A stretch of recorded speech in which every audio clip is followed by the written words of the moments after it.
Okay. Where do you want to start? Where do you want to start? Might as well Raw. Like it's must be Monday. And the way that you said that was so enthusiastic. You really love Raw, don't you? Does anybody? I mean, people who put it on, I guess. I guess they People love make it. money off of it, I guess. I guess because everybody else hates it and says, "Oh, it's so bad. It's so bad." I don't really care. I don't really care. I don't really care for what you do because I've seen what makes them cheer. But also, how did you enjoy Raw? Like How did it you wasn't great, but enjoy it was Raw? okay. Like it was one mind fuck there the whole show. Uh-huh. Yeah. Fucking Huck showed up. Oh wait, that was the Huck. We'll get into it. And that was the first thing that happened because Robert Lashley shows up and he's out in front of the crowd. This is one of the weirdest things. This is one of the weirdest fucking things that have happened. He's out in front of the crowd. The crowd are cheering. MVP starts cutting a promo, and MVP says something about Goldberg. They immediately go, boo. Mm-hmm. So then all of a sudden, Goldberg comes out. Like, I'm not even joking. Like, his music hits, and everybody pops, and it's like, oh, this is piped in. This is all piped in. This is all piped in music. They cut to the crowd. Literally, everybody in the fucking crowd is on their feet yelling for Goldberg.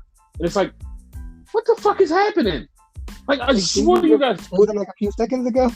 Yeah, it's like you just fucking booed him and you're fucking just losing your shit for him. And it's like, what is happening? And I really swore that it was like, I swore that they were just fucking piping in boos and shit. I'm like, oh no, they're piping in boos or cheers. I'm like, they got to, right? And it's like, no, it's literally them cheering for Goldberg. It was the fucking weirdest shit I've ever seen. Fucking weird. Yeah. And then Goldberg comes in. They used to do back in the Attitude Era. They used to like pipe in the cheers. Like I think they even did in WCW like at one point. Right? No, you're wrong. You're actually really wrong. The Okay. Attitude Era, they never piped in the boos and cheers. That was after the Attitude Era, ruthless aggression bullshit. They were piping in boos and cheers. Attitude Era was straight raw, uncut, unfiltered. Everybody was giving zero fucks, cheering, booing, whatever the fuck they were doing. Okay. There was no piping anything. I know at one point like they were doing it and whatever, where like you clearly see the fans not doing anything, but yet you hear them. Yeah, like the Attitude Era and around this time, there's been a lot of that. Yeah. The last 3 or 4 years, it's been, yeah, we're just going to control the narrative. And they have done a very bad of controlling the narrative to the point the narrative is just bad. Yep. Completely bad. But yeah, Goldberg comes out. Goldberg says, listen, bitch, we're going to fight. Bobby Lashley's like, no, we're not. He pisses him off. And, well, the match is accepted. And it was one thing that fucked me up. Like, it fucked me up because I don't know why this happened. And, like, must be me paying too much attention to detail. Because at one point, Bob Lash takes off his glasses. Him and Goldberg are talking.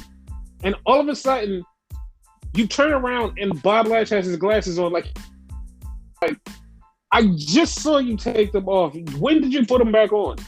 And then I was like, oh, there's got to be a cut. Like, there's got to be like a camera cut. Wasn't a camera cut because it was like a straight shot. It just, Bob turned around, put his glasses on, and turned back around like, I never took them off. Like, you took them off. I saw you. I was there. I seen you.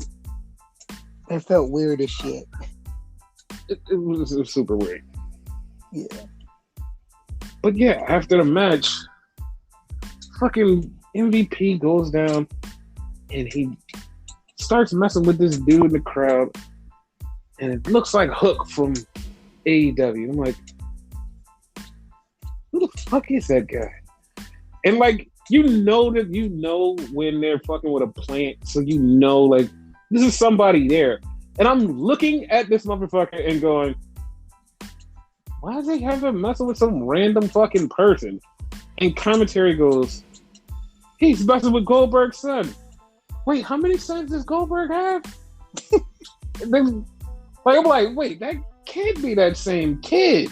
That can't be that same kid. That can't be that same kid. That's Gage. That's not that same kid. Oh my god, that's that kid. He's a whole different human. Whole different human. Like, I think we all unanimously like said that shit. Like, that can't be him. Like, what the fuck? Yes, and like it was the dumbest thing because like, you know, like haters on the internet, like as soon as you say that can't be him, they're like, that's how time works, dumbass. And it's like, bitch, you remember that little chubby small child. You remember that little chubby small child, weird child who could not get over the fucking gate. That child. Full grown adult. Hook size. She's like, what? How? And if somebody out there says this is how time works, I swear to God, I will fucking go find your address and show up at your house and slap the shit out of you. That's not what we're talking about. It's like he did, like his face doesn't even look the same. Like when you see the picture side by side, you're like, oh, I can see how he grew up, but like you just like a full transformation in a couple of years. Like you look like just some, I don't, like he looks like a fucking nerd back then. He looks like a fucking beast now. It's like, this is impossible. This shouldn't happen. Like he was doing Fortnite dances and shit like that, if you remember correctly. I mean, he was a kid, granted, so it's okay. Yes. But, yeah, that, like, I'm like, that had to be Huck. Yes, and also since you made that Fortnite reference, Fortnite is still alive. Fortnite is still alive. Fortnite has evolved, and apparently a Fortnite from him has evolved. Like I cannot believe that that's the same person. Like it's just insane. It's just insane. It's just fucking insane. Next thing you know, Goldberg's gonna be on Fortnite. He probably is on Fortnite because everybody's on Fortnite. It's just Derek. It won't fucking die. It just won't fucking die.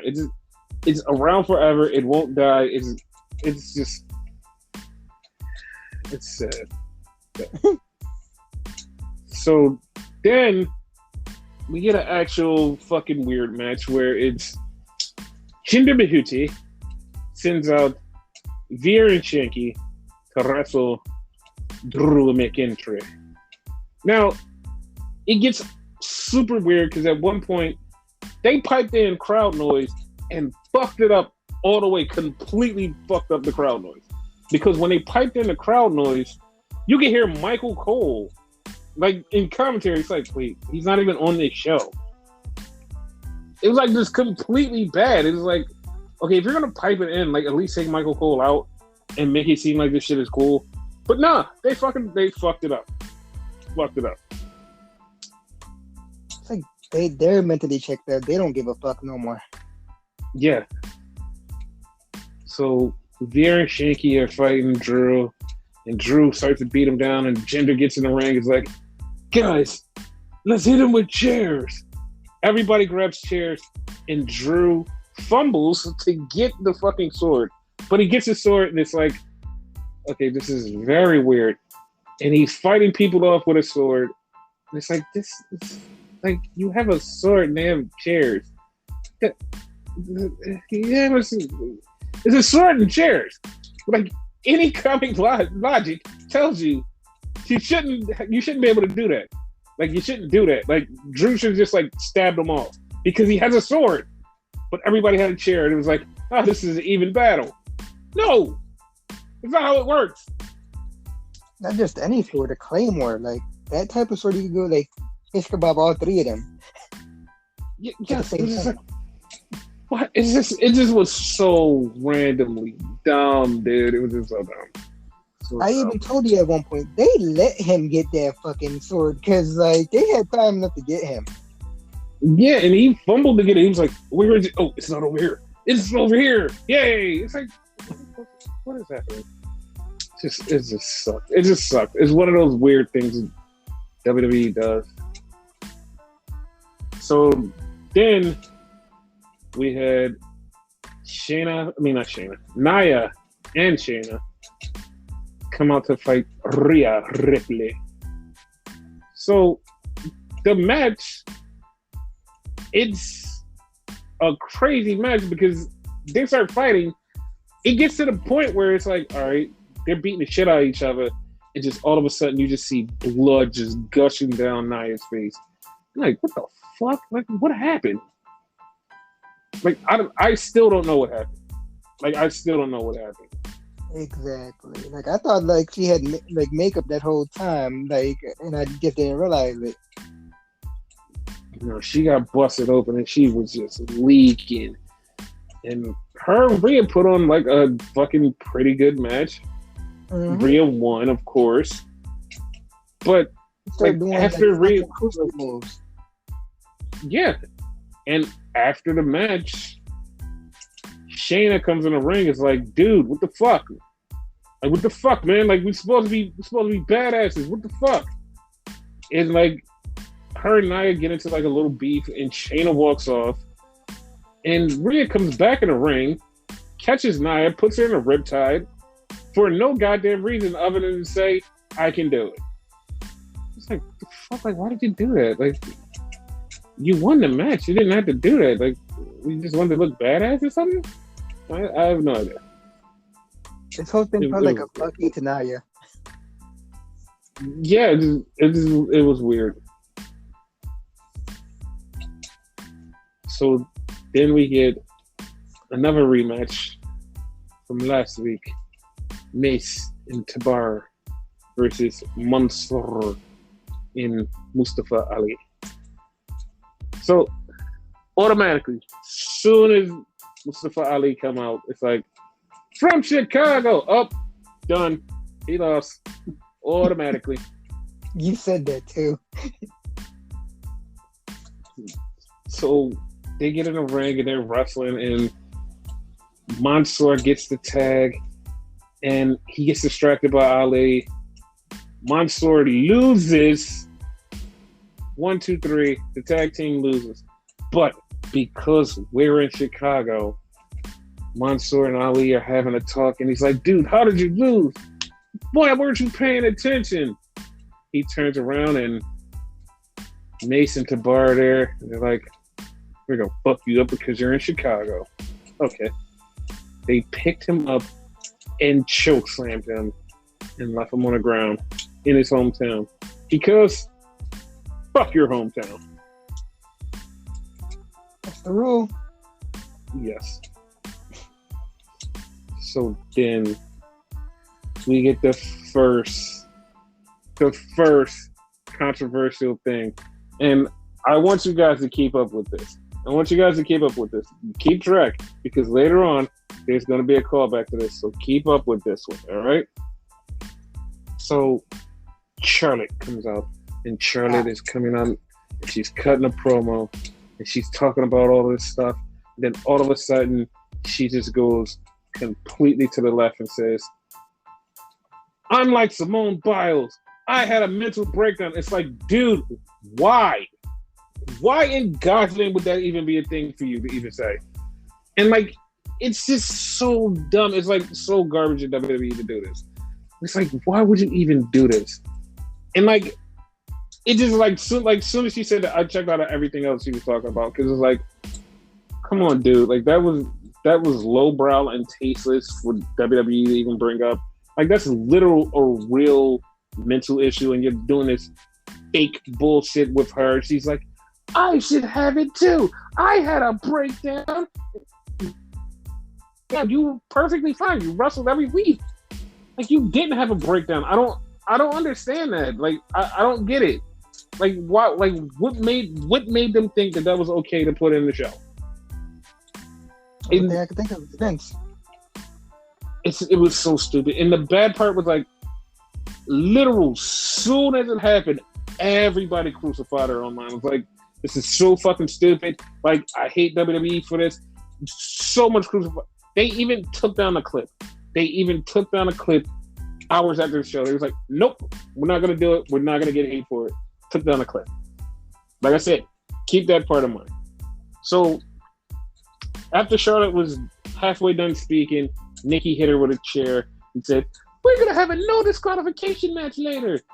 Even though we were told on social media and at the beginning of the show, they're going to have a no disqualification match. Well, I guess this sets up the no disqualification match that was already set up. I don't get it. Don't get it. My pet peeve. Yes. So then we had Doudrop and Tamina. They had a match. It was an okay match. And it was a thing. That's it. It was a thing. Wasn't nothing much to it. Tamina beat Doudrop. So yeah, that was a thing. And after the match, we have Alexia Bliss. And she's sitting there, she's talking crap about her, and she does the Bray Wyatt hands on the face thing. It's like, oh, it's a little tribute to Bray Wyatt. That's the thing. So, yeah. But, yeah, Eve, Alexa Bliss, more beef.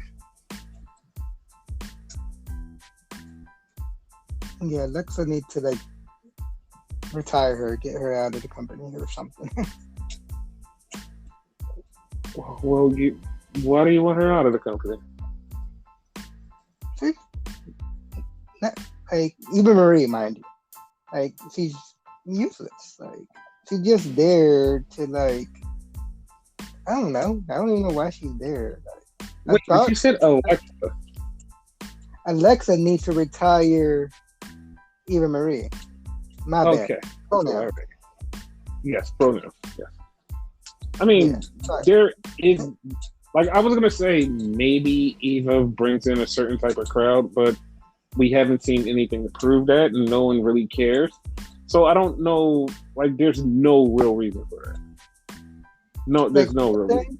Like, on this podcast, I think I had to apologize. I was the one trying to give her the benefit of the doubt. Mm-hmm. Now I'm like totally checked out with her. Like, nah, I'm good. Yeah. Like, everybody hated her. And I was like, no, she might wrestle. She might wrestle. No, same shit she was last time. And, like, the only thing that she's there for, and, like, I'm going to say this and it's going to sound so bad, but it has to be said. She's only there for the Coomers, and, like, there's so many other people that she could coom to. It's, like, literally, like, I'm sorry, I know that sounds bad, but, like, it's literally no reason where you're just like, oh my God, it's everybody there is hot. Like, come on, dude. There's no reason for it. Like, it's not like she's more hotter than anybody else. It's like she's baseline. It's like, why? Like, what do we need that for? It's what it is. Like, here's the thing, right? Okay. She's quote unquote hot, right? And as you said, a lot of other people there are quote unquote hot, right? But they are also talented. Yes.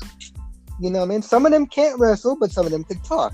Some of them can't talk, but they can wrestle. Some of them could do both. She can't do neither. Neither at all. Like, I don't, like, I never understood why bring her back, but she's here, whatever, and she's there. Yeah. So then we get a little Damian Priesto in the back, and he's like with Matt Riddle, and they're doing their little Matt Riddle Priest thing, which I actually see them, like, I don't know, like, kind of doing like a tag team type of thing or something, like, eventually. It feels like that, right? Yeah, I feel like that's what should happen. So then Damian Priest still comes out for a Miz TV segment. So mentally, I'm already checked out of this segment because it's like it's a Miz TV. First off, Damian Priest and Miz and Morrison have been fighting for a while. Zombies, all of that. You remember all of that? This is how we got to where we're at now. Fucking Bad Bunny. Fucking getting with the DJ. All of that. Like, there's no need to keep going here, but WWE's like, let's keep going. Let's keep doing this, man. Let's go. I mean, they have a fucking roster, so they don't have many options. Yeah. And we'll get to that in a little while. Yeah, but you know what I'm saying. Yeah. But this match wasn't bad. It wasn't bad. It was okay. It was actually pretty good. The only thing I hated about it was the thing that I hate about most of the Morrison and Miz matches now is the Miz, the dripstick and the Miz disabled like shit. It's just like, come on, dude. Like, you're not even really disabled. Like, you're faking it. And like, they're turning it into comedy. And it's just like, it bothers me. Like, and this point, like, yeah, I was just about to say that. Like, at this point, like, I don't find like disabled like comedy offensive. By the way, for those of you that listening new, I'm actually disabled in real life. I'm in a wheelchair. I don't normally find that offensive, but this I'm starting to feel like it's offensive. Like, it's starting to bother me. Yeah. And then, like, the match was over, and Sheamus attacked Damian Priest, though, and then here comes Ricochet, and they're like, we're going to have a tag team match. Why? We just had a fucking match. Just have Sheamus and Ricochet wrestle. Why are we having a whole match?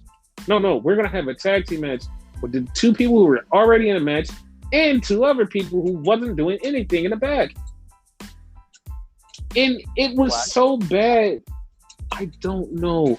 It was so bad because Damian Priest still pinned Morrison in the tag team match.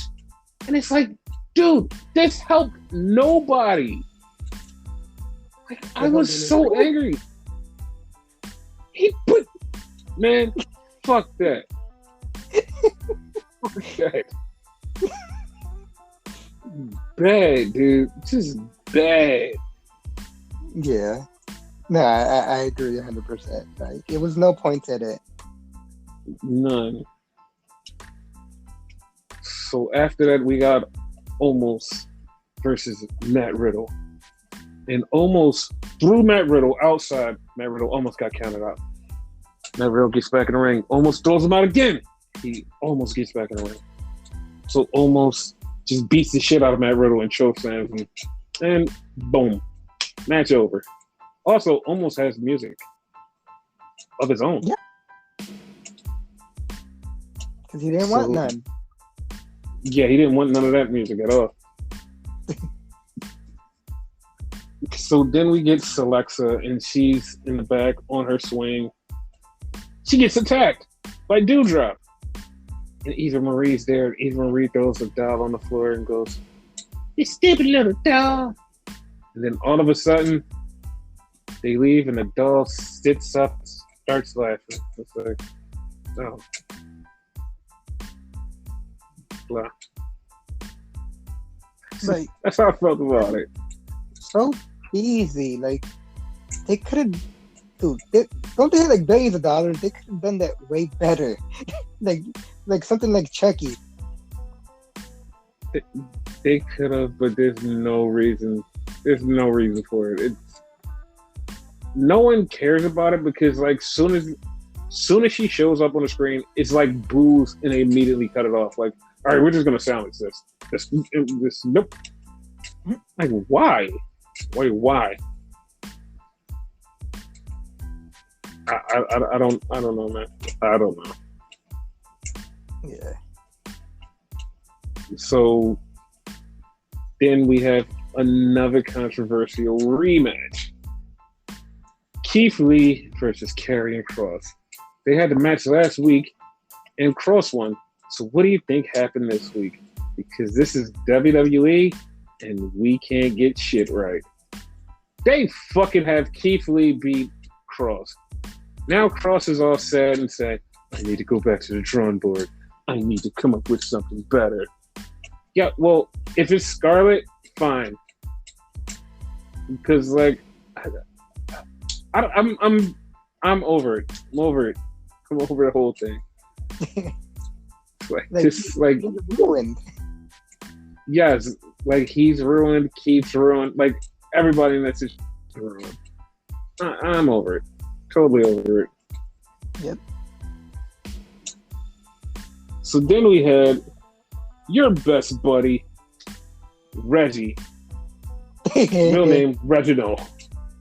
Yeah. Wait, isn't it the other way around? I'm not calling him Reggie. You can kiss my ass. I'm not doing it. He's Reginald. They kind of dropped the ball on that one. They need to give him a last name. Like, no. Fuck him. Reggie, like, kind of like the same vein as Big E. Dude. Like, Big E needs his last name. He gets his last name before Big E and everybody else. Fuck that dude. Fuck that dude. No, fuck you. Fuck you. No, Big E needs it first, like 100%. But Reggie eventually needs the last name. I'll go with eventually, but like not before everybody else. Fuck that. Like Big E fucking cashes in and gets Langston back. Mm-hmm. So Akira Tozawa loses, and that's funny. And then we have the main event: Charlotte Flair versus Nikki Ashcroft and Cross. The match is a no DQ match. All this crazy shit's happening. Like Charlotte goes through a table, she gets bloody, and the match just ends when Nikki hits her finisher 1, 2, 3 because she lost last week, so she has to win this week, and that's how things work in WWE land. Oh yeah, that was that thing. It felt weird because like everything they repeated from last week, they were like, no, we're doing it the other way now. 50-50 fucking booking for WWE. I don't understand why it has to be this way. Like, can't we just do it right? It's like, can't we do it right? Exactly. And speaking of doing it right, they did it all wrong because Bray Wyatt got released from WWE. What are your thoughts on that? Bad fucking move. Like, what the fuck, man? Like, so many people that they could actually release, but they released him, of all people? What the fuck? Yeah, okay, so I'm not gonna be one of those people like, oh my god, they should have kept Bray Wyatt. Oh my god, they should have kept him. Like, to be honest, he ran his course. Like, this is just me talking. He ran his fucking course. Like, there's literally nothing else you could do with him. Like, you had him on such a high pedestal. You fucked him up twice. And there was nothing else you could do with him. Like, no matter how much repackaging you do, he would get over and you would botch him. But it would be the same exact formula over and over and over. No matter how many times he came back and did something that was like, oh my god, this is pretty cool. Same formula over. Rinse, repeat, rinse, repeat, rinse, repeat. It's literally the dumbest shit. It's like you couldn't find anything else for him to do. And then when he had all of these weird-ass creative things that would kind of make things a little slightly bit better, which I wouldn't say was a lot better, but slightly bit better, you didn't want to give it to him, and we still have the same result. Fucking ship him somewhere else. Let him go. Like the only bad part was he was dealing with mental health issues. I'm not sure if he was over it or not, but that's the only reason I'm sad that they released him, because he was dealing with some shit. If he's over it, fine. Pack him up, let him go to AEW. Perfect. Fine. New start, new place, new mechanics. That's it. Boom. That's how I feel about it. It wasn't a big loss, and I'm not like no WWE drone. I'm just tired of like, if you people that keep bitching and complaining on the internet every fucking, like every time somebody gets released, like, oh my God, why did they release him? This dude was this. Do you fucking remember? Do you fucking remember? Worst gimmick, worst fucking match, worst this. This motherfucker had all of the worst, voted by you motherfuckers that are all of a sudden, oh my God, I can't believe they released him. He's such a great wrestler. He's so great. You voted him. It was one single year. He was the worst person, voted by the fucking fans, voted by you fucking internet idiots. You just fucking yelled at him and said, you're so garbage. He's fucking gone. Oh my God, he's the greatest thing ever. What is your brain function? Like, you smooth-brained degenerate idiots have no fucking brain function because you're so fucking dumb. Just like 1 minute, WWE, fuck it. Next minute, oh, it's the greatest thing ever. What is wrong with you? Like, you guys can't fucking wrap your fucking small-minded idiot heads around, oh my God, maybe this person isn't just as great as we think he is. But as soon as he leaves, it's, oh my God, it's gonna be so. Fuck you. Fuck you. Go fuck yourself right in the hole. Fuck yourself right in the hole. That is true. They did go him a lot of bad shit. There's only two things that he did that I did not like, which was the Sister Abigail gimmick that lasted what, a week? Mm-hmm. And what the hell was the other one? Husky Harris. Okay. So the beginning part of The Fiend, I was like, a little bit into The Fiend, I was like, okay, that's kind of cool. Once we got past that little bit of the, like, me thinking it was cool, it was like, oh my God, this is just dumb. Like, this is dumb. Like, they're doing the same thing. Like, they're just gonna repeat it. Like, there's nothing cool about this. It's just not even weird in a cool way. It's just weird in a bad way. It's like, what is this? And I was one of those people that's like, this is bad. Like, this is bad. And I didn't like it. Bray Wyatt at a point was bad. The Bray Wyatt from NXT, great. The Bray Wyatt in the beginning of his WWE main roster run, great. The Bray Wyatt after that was burn that to the ground. Burn it to the ground. Like, I'm going with Seth Rollins, burn it to the ground. Because it was like, you just couldn't figure out a perfect formula to have him keep evolving, where you're just like, okay, you're going to do this. And they're going to do this again this way. That's not evolving. That's just like telling the same story over and over again. Change it. Make it feel different. Make it different. Like, give me something entertaining. That's not what they did. They literally just like, whatever. In your words, copy. Yes. Yeah.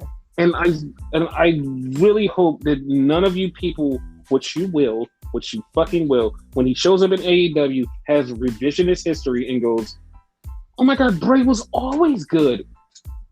And then people have to put up the receipts and show how you really thought, dumbass. But it's fine. It's fine. You people are you people. And that's it. Like, at one point, and tell me this is true or not, like, because I've seen this online. He had a match, and there was legit a chant said, we want beach balls or something. Okay, once again, sometimes you need to just stay off the internet and just not listen to people, because that is wrong, because that literally just, what to me was two totally different things woven into one, and it's just like it's not right. Like Yeah, I had those a are feeling that's why I asked you. they're two different whole subjects that was just like woven into one right there, but it's not. Okay. No one chanted "We want beach balls" during this match. That wasn't a thing. What they did chant "We want beach balls" was to another match, and Ronda Rousey quoted that and was like, "You were chanting for beach balls. You never really wanted him." And like everyone said, that was a whole nother match. Had nothing to do with him. This still has nothing to do with him getting released. Nothing to do with it. It's just, it just blows my mind. It blows my mind. It just blows my mind sometimes. Okay. Speaking of blown minds, Ric Flair. How do you feel about Ric Flair being gone from WWE? I mean, kind of weirded out in a way, but I guess like, you know what I mean, like best for him. If he didn't want to be there, like according like it was a difference of opinion or something like that between him and Vince or something. Okay, what did you hear? Like it was a difference of opinion. Like I don't remember the exact quote, but something like that. Okay. Like I don't know exactly what they had a different opinion on, so I doubt it was anything for him. Well, once again, I've always said if I ever have a podcast, I'm always gonna go find the facts and tell the truth.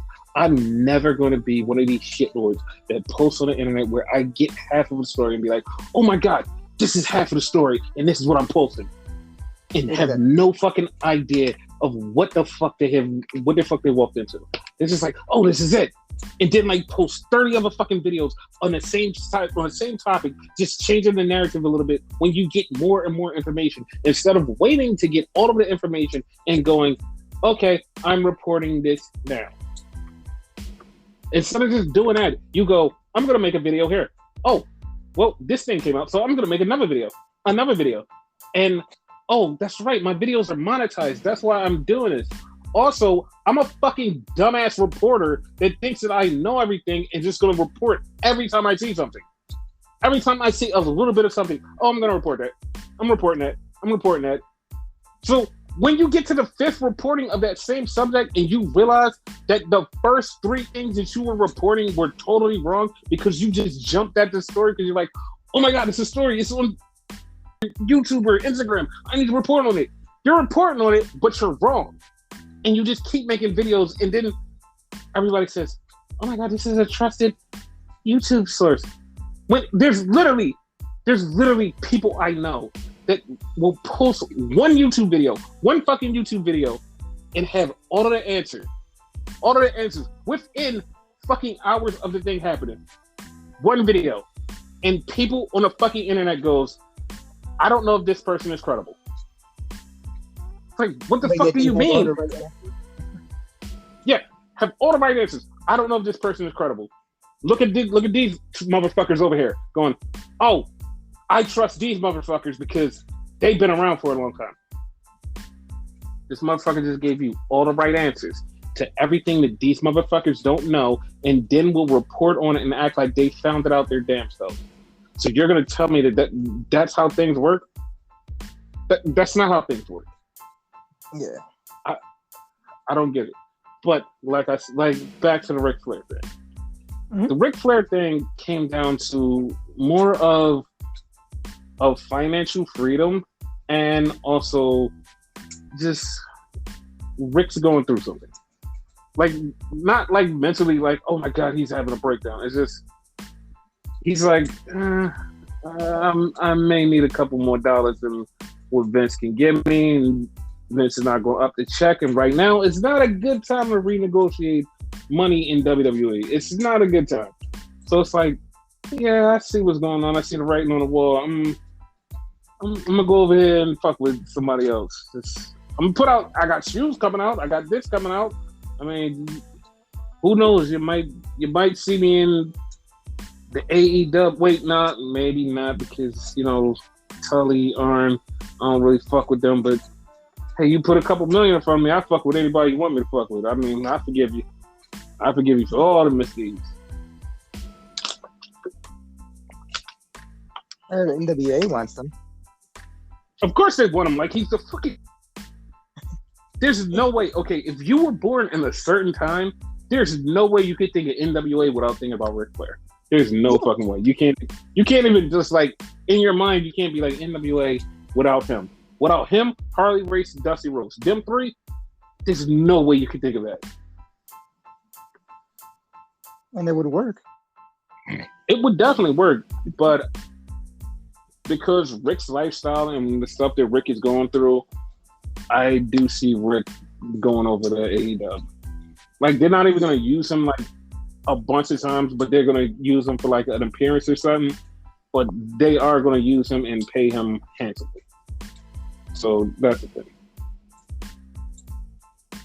Yeah, as long as he get what he wants and he's happy, that's all that matters. Yes. Now that brings up a topic which some people have like totally threw out, and some people were like, maybe there could be something to this, and I'm just like, I know that I'm a cold, calculating, like cerebral, like 3D chess type of person where I'm like, okay, I know the moves that you're gonna make, so I'm gonna counter that move. I'm gonna do this, this, and this.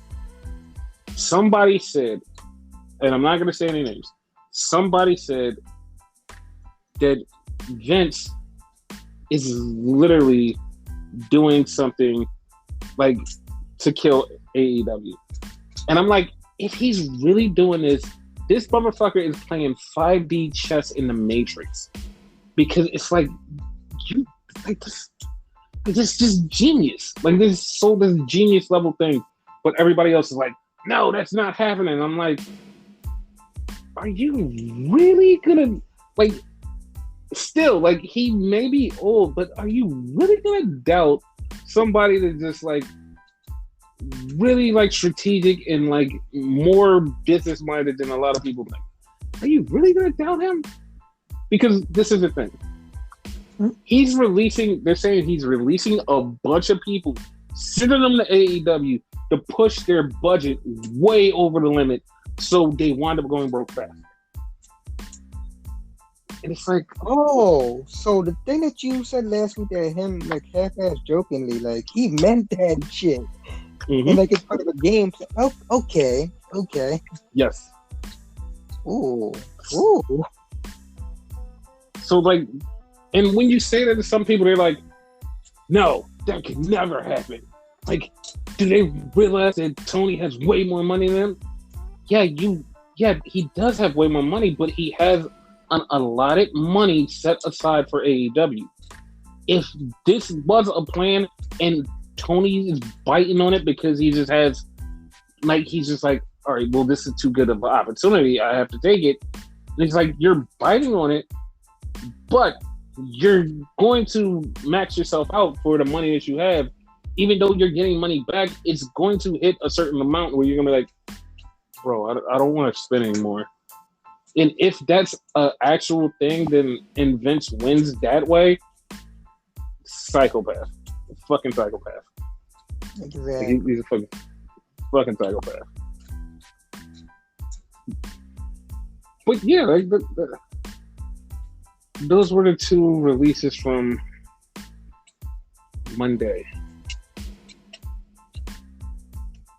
So, NXT. that rolled right into some things. NXT is just like,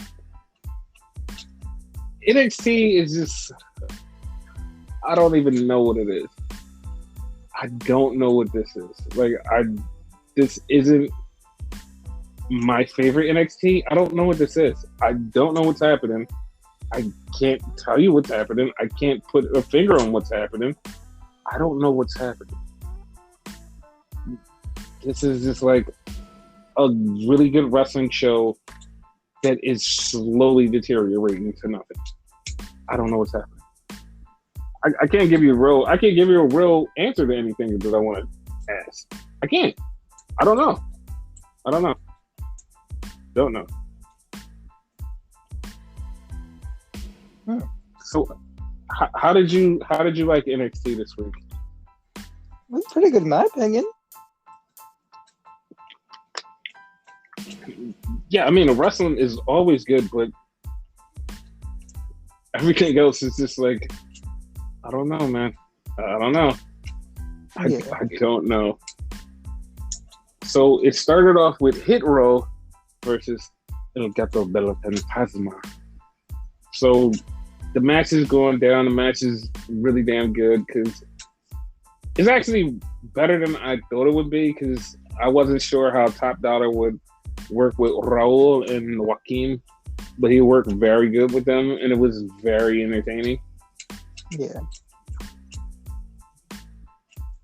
But yeah, like the match was really good. Hit Row picked up the win, and then Swerve got attacked.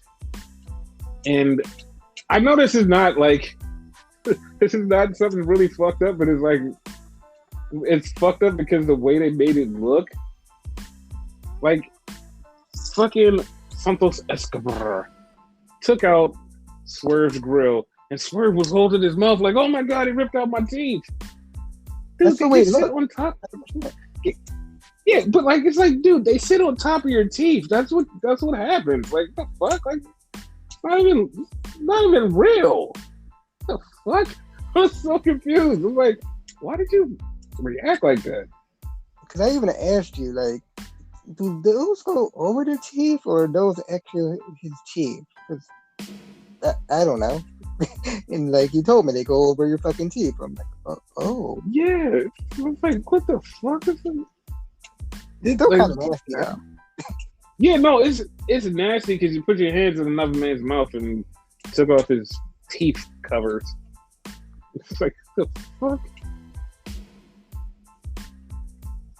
So then we had the returning Big McAfee. I mean, Ridge Holland. Ridge Holland, yes. Ridge McAfee. And he beat up Ichiman Jiro. So he beat him up fast, threw him around. And then we get Oni Lorcan and Peter Dunnerson cutting a promo about stuff.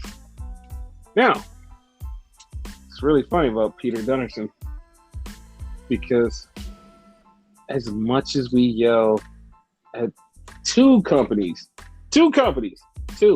AEW and Impact, we yell at them a lot. Why do you have that man in the ring if he's not under contract? Well, they have Pete Dunne in the ring and he is not under contract. Are you fucking serious?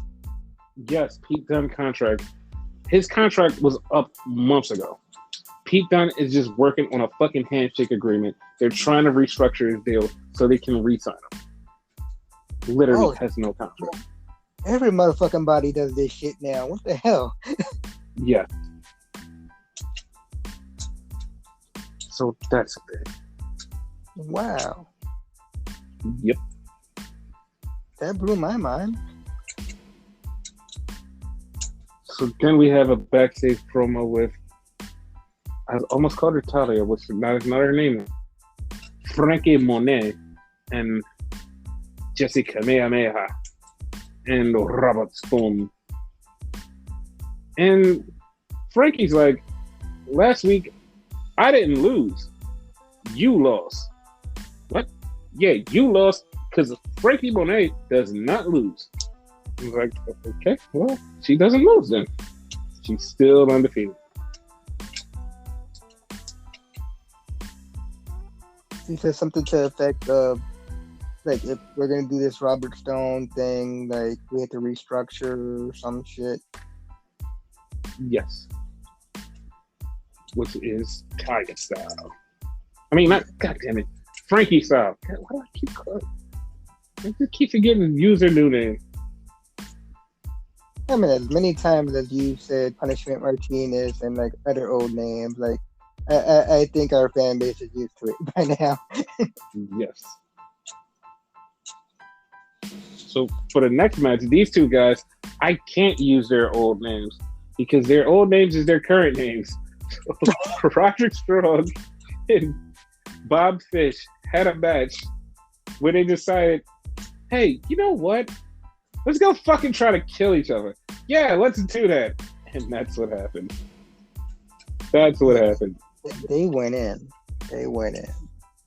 They had a fucking crazy ass match where they just said, fuck it, we're going to try to kill each other. And Bob Fish lost, but I feel like Roderick Strong really lost because he got his ass beat so bad for this match that like he barely pulled out a win. It's like, okay.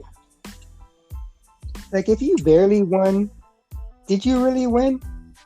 No, you didn't at all. It's like passing a test with a D. Basically, like, you didn't win.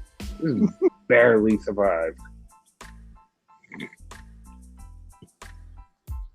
Then we had the Grizzled Young Vets versus L.A. Knight and Cameron Grimes, baby.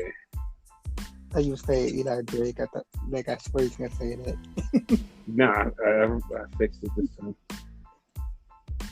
So it was so crazy.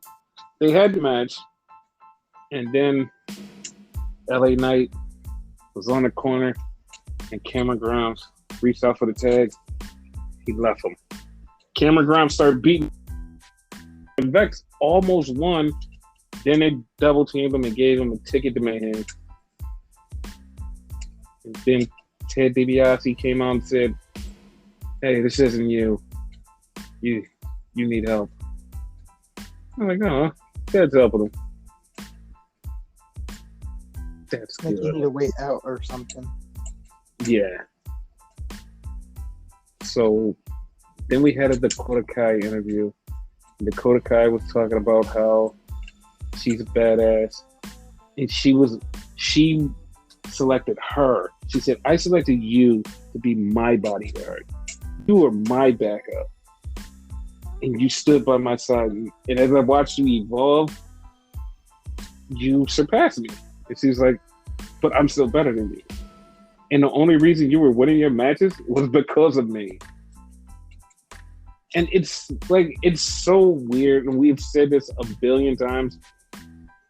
But from being there and being here, it's literally, you could just be like, well, this is just the women version. Because it literally is Shawn Michaels and Diesel. Because like watching that promo, it was like literally like ripped from Shawn Michaels' mouth. Which he is backstage where he could just go, yeah, this is exactly how I do it. This is like, it was ripped straight from back then. And it's like, this is it. This is how it was supposed to go. Shawn and Diesel versus each other. That's it. Yeah, they were former tag team champions too. In both cases, so like it works. Mm-hmm. Only thing for the women, they don't have a secondary title, so you can't do that one. Yes.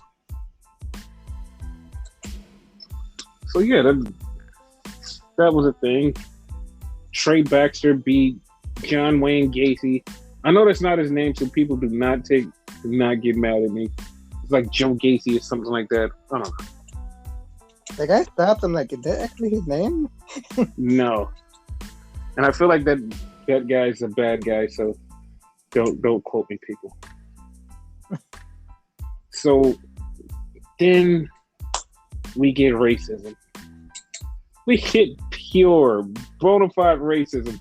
And this is like, it feels so fucking bad, dude. It's like there's nothing about this had to be racist. Like, racist. This could have just been a dumb some other way. This was all racist. Just all types of racist. It was Io Shirai and Zoe Stark trying to be friends. We're trying to be friends. And Io takes her to a sushi restaurant. And Zoe can't speak Japanese. She hates the fucking sushi. It's like, dude, sushi isn't even a fucking Japanese staple anymore. It's an American staple. Like, you cannot tell me that you can't eat fucking sushi. What is wrong with you? And it's like, everything about it was just so fucking racist. And then at the end, the Asian lady, she says bye to Io. Io makes Zoe pay for the check. And Zoe says, how do you know Io? Are you from the same town?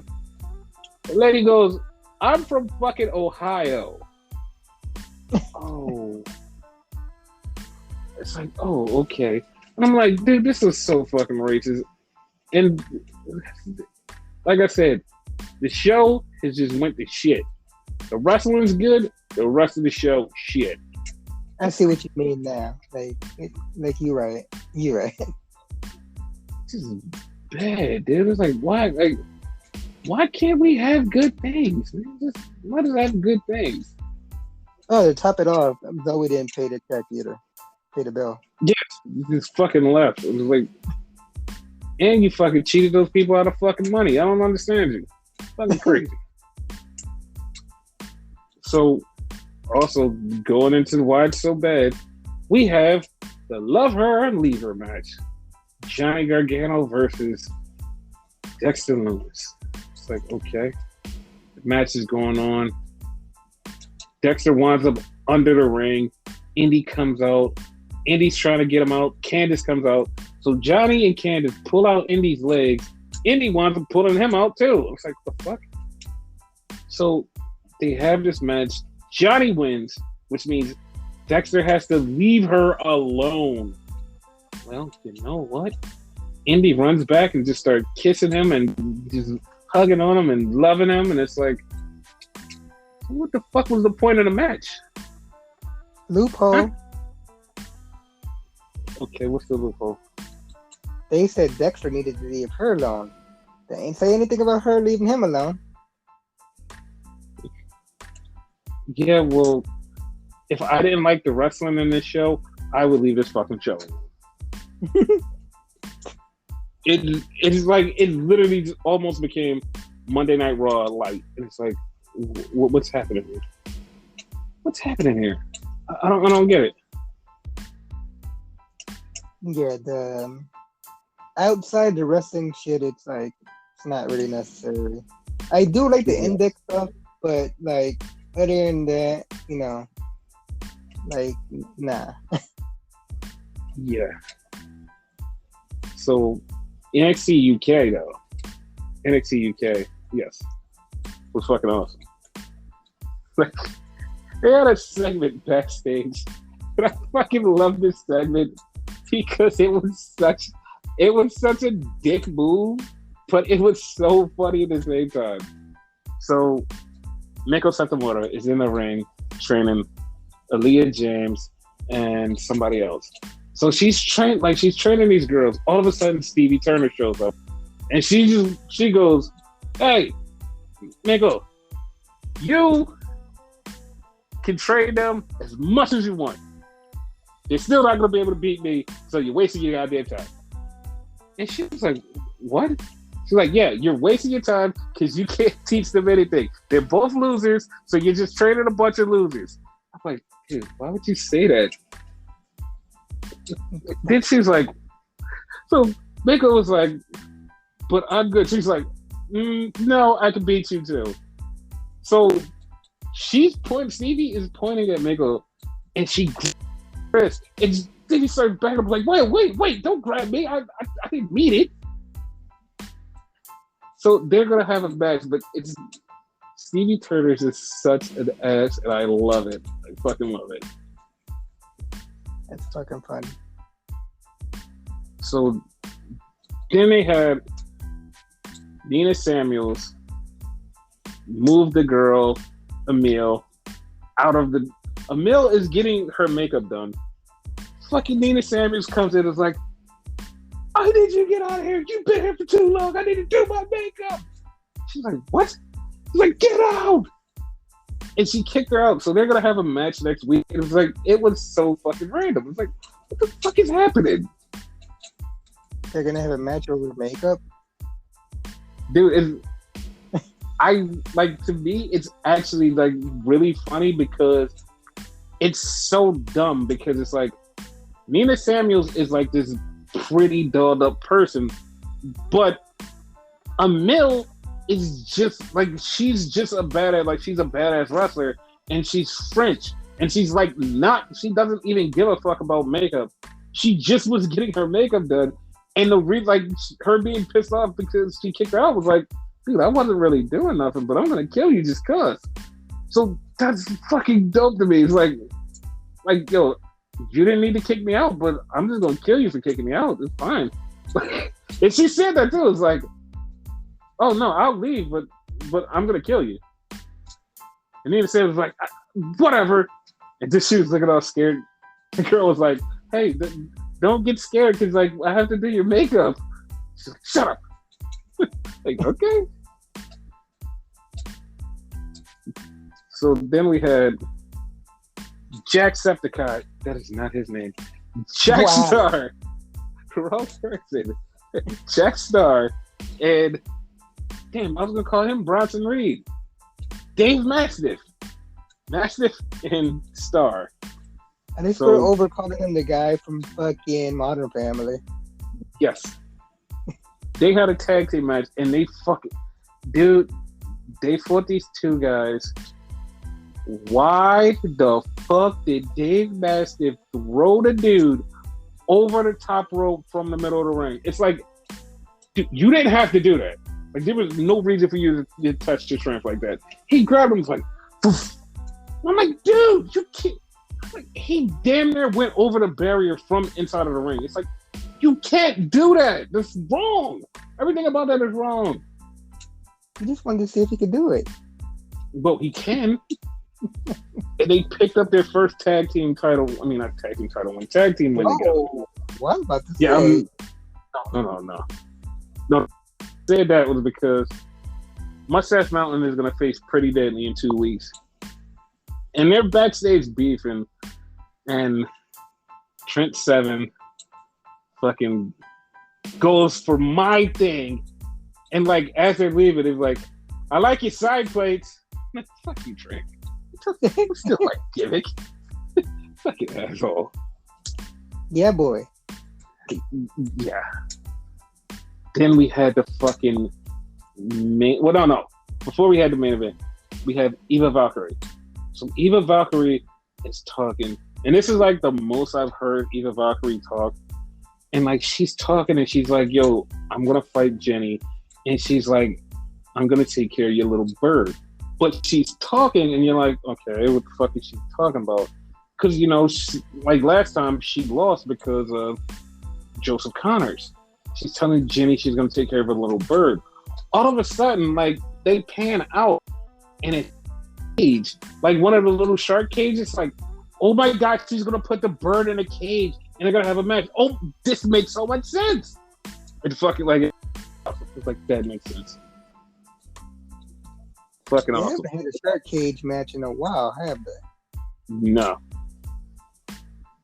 And next week, they're going to start the tournament to see who's going to be number one contender for Tyler Bates' Crockett Cup, or whatever the cup is called. Whatever the cup. You know what the cup is called. Like, I just paused because I'm like trying to remember. Heritage. Oh, Heritage. Yeah, there you go.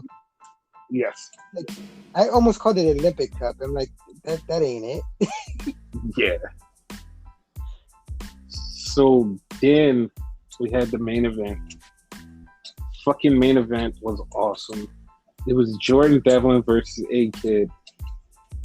It was fucking dope. Jordan Devlin, the first fall, he's fucking up A-Kid's leg. His A-Kid's leg was already fucked up before. He fucked up his leg and he fucking tapped him out. And then it was so bad, the ref was like, yo, he was like, I don't think you should finish this match. And A-Kid was like, I want to keep going. Ref was like, dude, I don't think you should keep going. So A Kid struggled. He started fucking with Jordan Devlin. He grabs Jordan Devlin's arm and started working it and fucking made him tap out.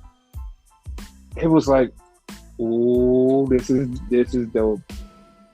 Inside they wrestled to the back. Like they were busting their asses.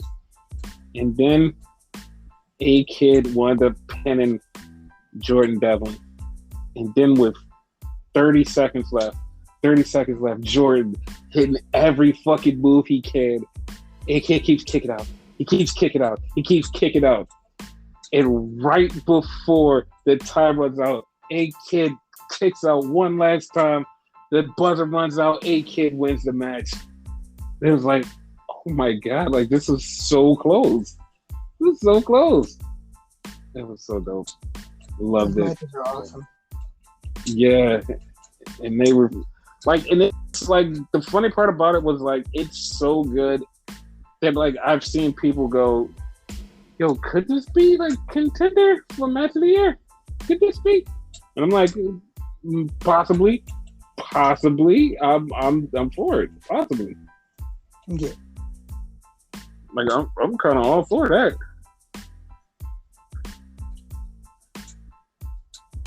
So before we do leave NXT, I have to bring up again another uncontracted NXT talent, Adam Cole, baby.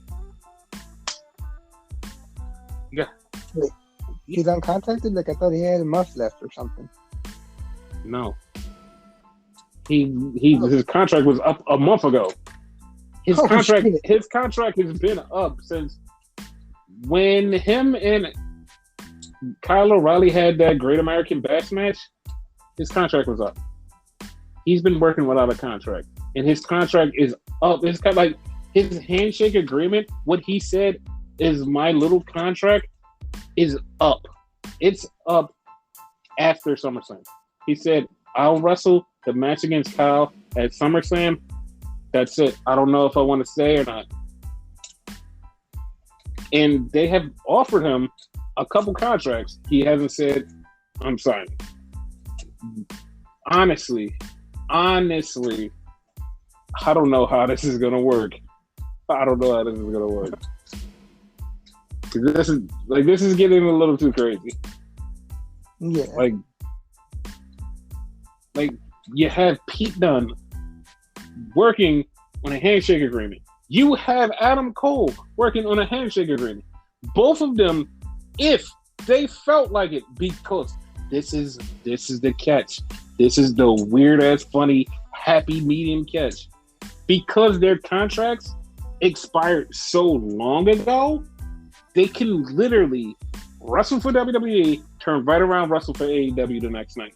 Nobody can stop them because they were working on a handshake agreement. So yeah. Like last big one I remember to do that was Lex Luger. Yes, everybody is doing that comparison to the Lex Luger thing. They're like, yeah, it's gonna be Lex Luger. And I'm like, it could be. It possibly can. It probably will be. Who knows? Like I'm not saying it won't be. Cause like you can literally say, hey, you can I don't know, just re-sign you. But then again, they re-sign him in a contract. We re-sign you for a bunch of money. Then you have the killer, Nick Khan, come up and say, he's making too much money, pal. Cut him. What do you do? Yeah, because wasn't one of the people that they fired just to re-sign for like more money? They got rid of him like real quick, or her? Yeah. Money. Yeah. Call back. Because Nick Khan don't give a fuck. So. No, he doesn't at all. Like he doesn't, and it's like he's either working with Vince in his like master plan of sinking AEW by making them spend so much money, or he's just a true dick. one or the other. I mean, he could be both. He could be. He could be. But speaking of AEW, so here's where the callback comes in. Remember that Simone Biles line from fucking Charlotte Flair? Well, Monday, yeah. Max Caster did the same fucking thing. Yeah, in a rap, bro. And he also talked about rape, bro. Yeah. What? Yo. Now, okay, so I'm, like I said, I'm going to call out people. Not call them out by name, but you know when you hear who I'm talking about. So, the person, Monday, after reporting goes, I can't believe Charlotte said that. That's so tasteless and so bad. Reporting on Max Caster. Well, I mean, this was taped last week and nobody in the crowd said anything, so it must not be bad. But, like, I guess people just want to cancel culture. That Simone Biles line wasn't even that bad. Like, I don't get it. I don't understand. Maybe it's me. Maybe I'm just out of touch. What? Hey, bro, did you really just say that?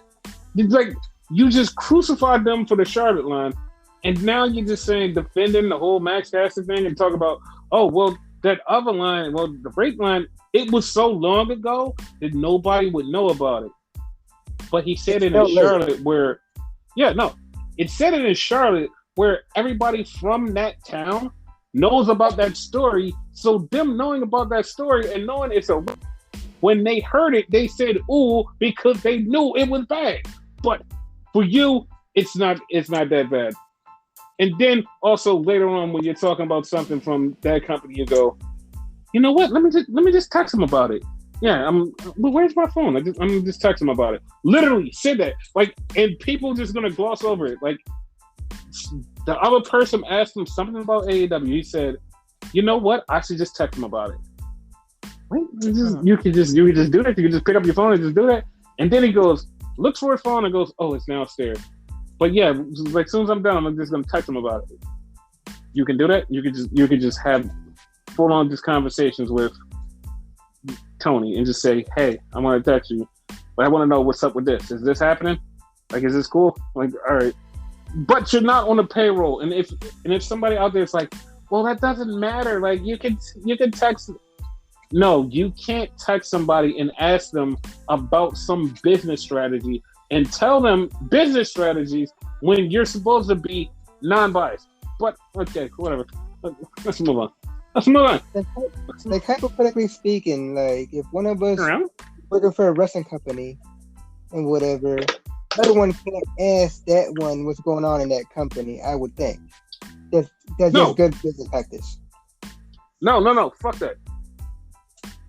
If I work for WWE and I'm doing this podcast, I am telling you everything that I can tell you when it comes to certain storylines and certain stuff behind the scenes where I can't because I'm sworn to a upholding thing. I will do that. But here's the thing: when it's time for me to criticize and tell the truth about my company, I will do that without fail. No, 100%. I won't sugarcoat it. I won't sugarcoat it. I won't bullshit it. I won't fucking sway your votes and say, hey, this is what this is supposed to be like. And just like make you think that everything is wrong and not be unbiased because I can be unbiased. I don't understand that. Like, I don't understand you reporting and being the journalist and your unbiased shine through. And then when the rest of the unwashed masses, and I actually mean unwashed asses, when they start to follow you and just go, okay, you're right, because you are a legend, it's fine. It's fine for them. And it's like, I see a lot of double standard hypocrisy out there, and like, I'm like I say 100 million times, yes, WWE is fucking garbage. And yes, like, if AEW does something, hold them fucking accountable. And this person, this is the one that fucked me up. This is what fucked me up. He goes, I don't understand people trying to get him fired. Like all of a sudden, it's this outrage to get him fired. No one ever uttered a fucking word saying, we need to get Max Caster fired before this line. Everybody said they need to hold him accountable and yell at him for that line. That was wrong. No one ever fucking said get him fired. Everybody wanted him to be held accountable. No one said fire him, suspend him. Everybody said hold him accountable, yell at him, tell him he's wrong. They only wanted him to be held accountable. Nobody was really trying to cancel him and get him fired. You took that extra step. You are fucking strawmanning. You fucking made an argument out of something that wasn't there. You did that. You fucking did that. Because that is your fucking idiocy of, I need to protect the brand. Dude, I don't know if you're really getting paid or not, but shut the fuck up, dude. Like, hold motherfuckers accountable. Just hold people accountable. Fuck that. I think he is getting like fucking like paid and whatever, because that right there, that was like a little bit too much. Like you're defending it a little bit too much, like unnecessarily. Yeah, it's a lot. It's a lot of shit that's been done. That's like I see it, and like every time. The thing is, every time that somebody calls it out, it's always you're an E-drone, you're a WWE mark. No, that's not a thing. That's not a fucking thing. It's literally fucking call it down the middle. No one is supposed to be fucking biased against one thing. If you're going to call it down the middle, call everything down the middle. Hold everybody accountable for every bad thing that everybody does. Don't just be like, I'm gonna pick and choose my battles. You can't do that. That's so stupid. Like, no, I'm just gonna pick my battles. You can't do that. That's wrong. But like I said, be with shit for letting like that whole Charlotte shit go down, and AEW shit for letting the Max Caster shit go down. So fuck them both in that case, you know?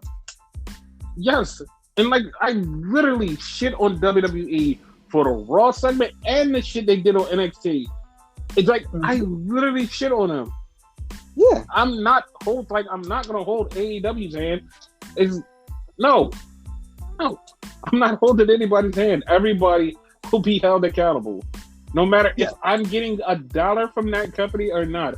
Everybody will be held accountable because that's what needs to be happening. But the fucking we talked about it. I forgot about that segment on NXT. That's why I was like, I liked it. Yeah, I forgot.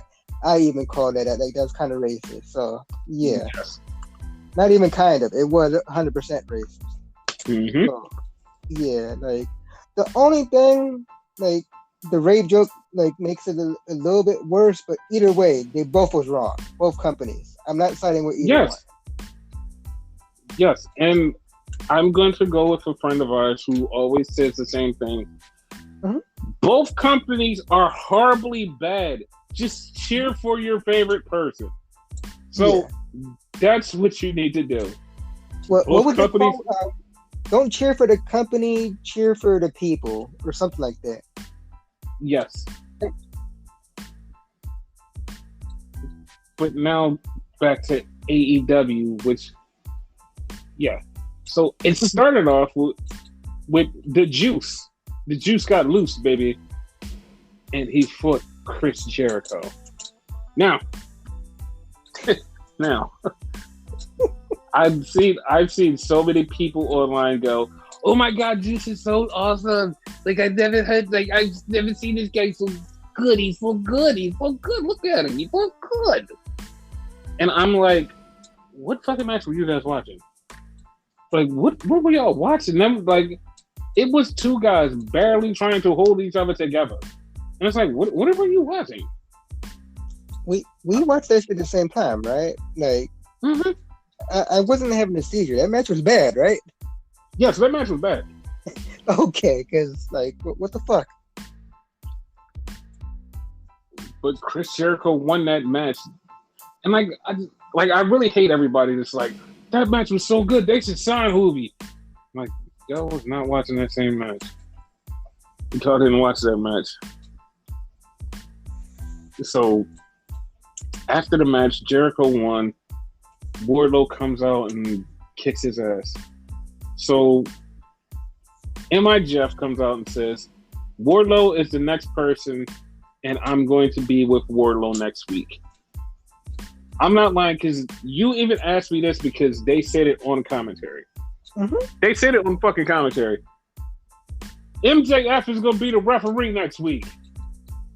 And I'm like, that's not even what he said. He said, I'm going to be with him. And I said that to you. I'm like, he said he's just going to be with him. Yeah, so later on, yeah, and later on, they showed the graphic and they said he's going to be in his corner. I'm like, how did commentary fuck that up? Commentary was like, yeah, he's going to be the referee. He never said that. I'm going to be there to make sure everything is right. He never said, I'm going to be the referee. The fuck? But as I told you, because like you was the one that brought it up originally when it happened. This is the same commentary team that said, "Oh my God, that's Tommy End. That's Malachi Black. I don't know who that is." Yeah, the same commentary team. So yeah. So the next part, I have two things about this. So it was an interview with Penta and Phoenix, and Andrade in Chabo came up, and they're like, where is your little friend Pac? He should work for me, blah blah blah. And so a friend of mine goes, why won't they let them speak Spanish and like stop trying to like make them speak English and make them fuck up their words? Like, it's better if they just spoke Spanish. And I'm like, I'm not gonna lie, I kind of agree with that. But at the same time, like, I actually hate this whole like scenario that's going on. So I don't really care. But I would prefer them to speak Spanish over just like English.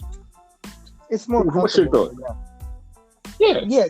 It's more comfortable for them. Like, me being Hispanic, I can understand them from one. Mm-hmm. But as a whole, like, let's speak for like the casuals and whatever, you know what I mean? They probably won't like it and whatever, you know?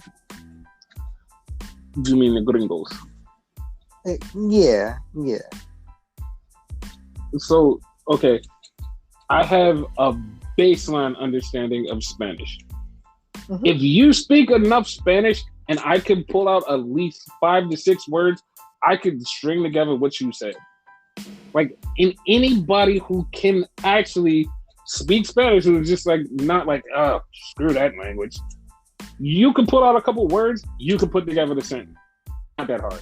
And if you can't, somebody will translate it online. Just let it happen. It's fine. I give you more credit than that. Like, you know more than baseline. And there's sometimes like shit that I didn't pick up that you picked up.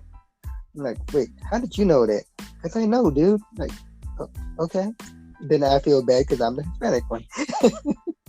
Un poquito.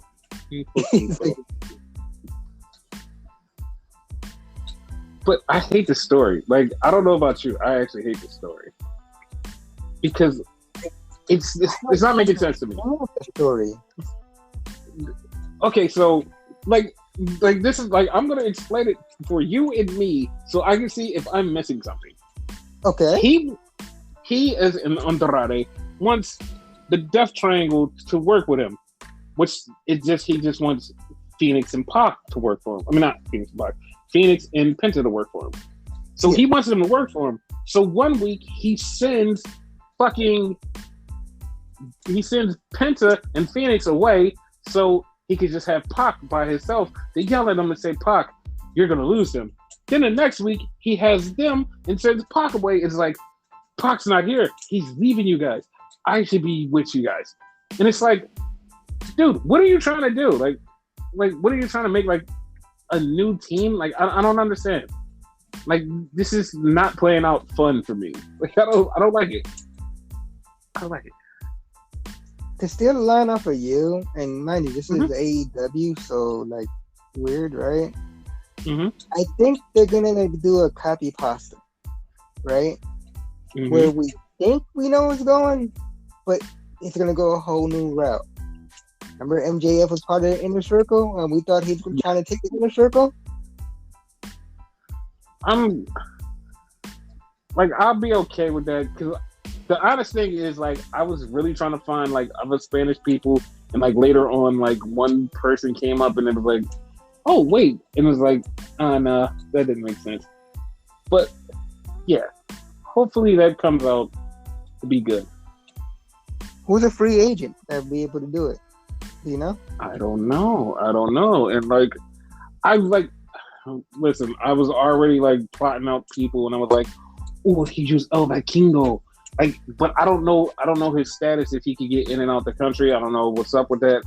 And like, I don't know who else like is available in Mexico that they can use. Like, I don't know, but like Vikingo is like one of the best, so like of course you use him. Yeah. I don't know, but like he might have a bunch of other people and recreate the new LWO and call it some kind of something. I mean, Chavo might own that for all we know. So that's true. Like, I'm all for it if they do it. I'm all for it. There's a name that popped up in my head just now. Like, tell me your thoughts. Daga? I mean, if they get him, yeah. It's fucking yes.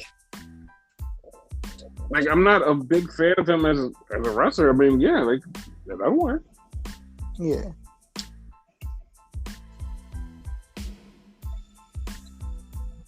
But yeah, that was a thing. Then we had, like, okay, I know what they're going for in this like next segment, but it was fucking hilarious. It was fucking hilarious. So Tony Schiavone's in the back. He's interviewing the Dark Order, and he's like, "Hey guys, what's going on? What's up with Hangman? Like, how you guys feeling after the loss?" All of a sudden, Hangman comes in from the whole other side and is like, "Hey, I'm just trying to get a drink." It's like, "Oh shit, I didn't know you was doing that interview." And they're like, "Dude, what's up with?" He's like, "Listen, I got to take care of the elite by myself. I'm gonna do it by myself. I know you're my friends, but I don't want you to help." They're like, "But we're friends." "No, don't help. Stay back. I'll do this myself." And he walks off with a drink. And Uno is like, "Man, I guess he doesn't want us to help." It's like, okay.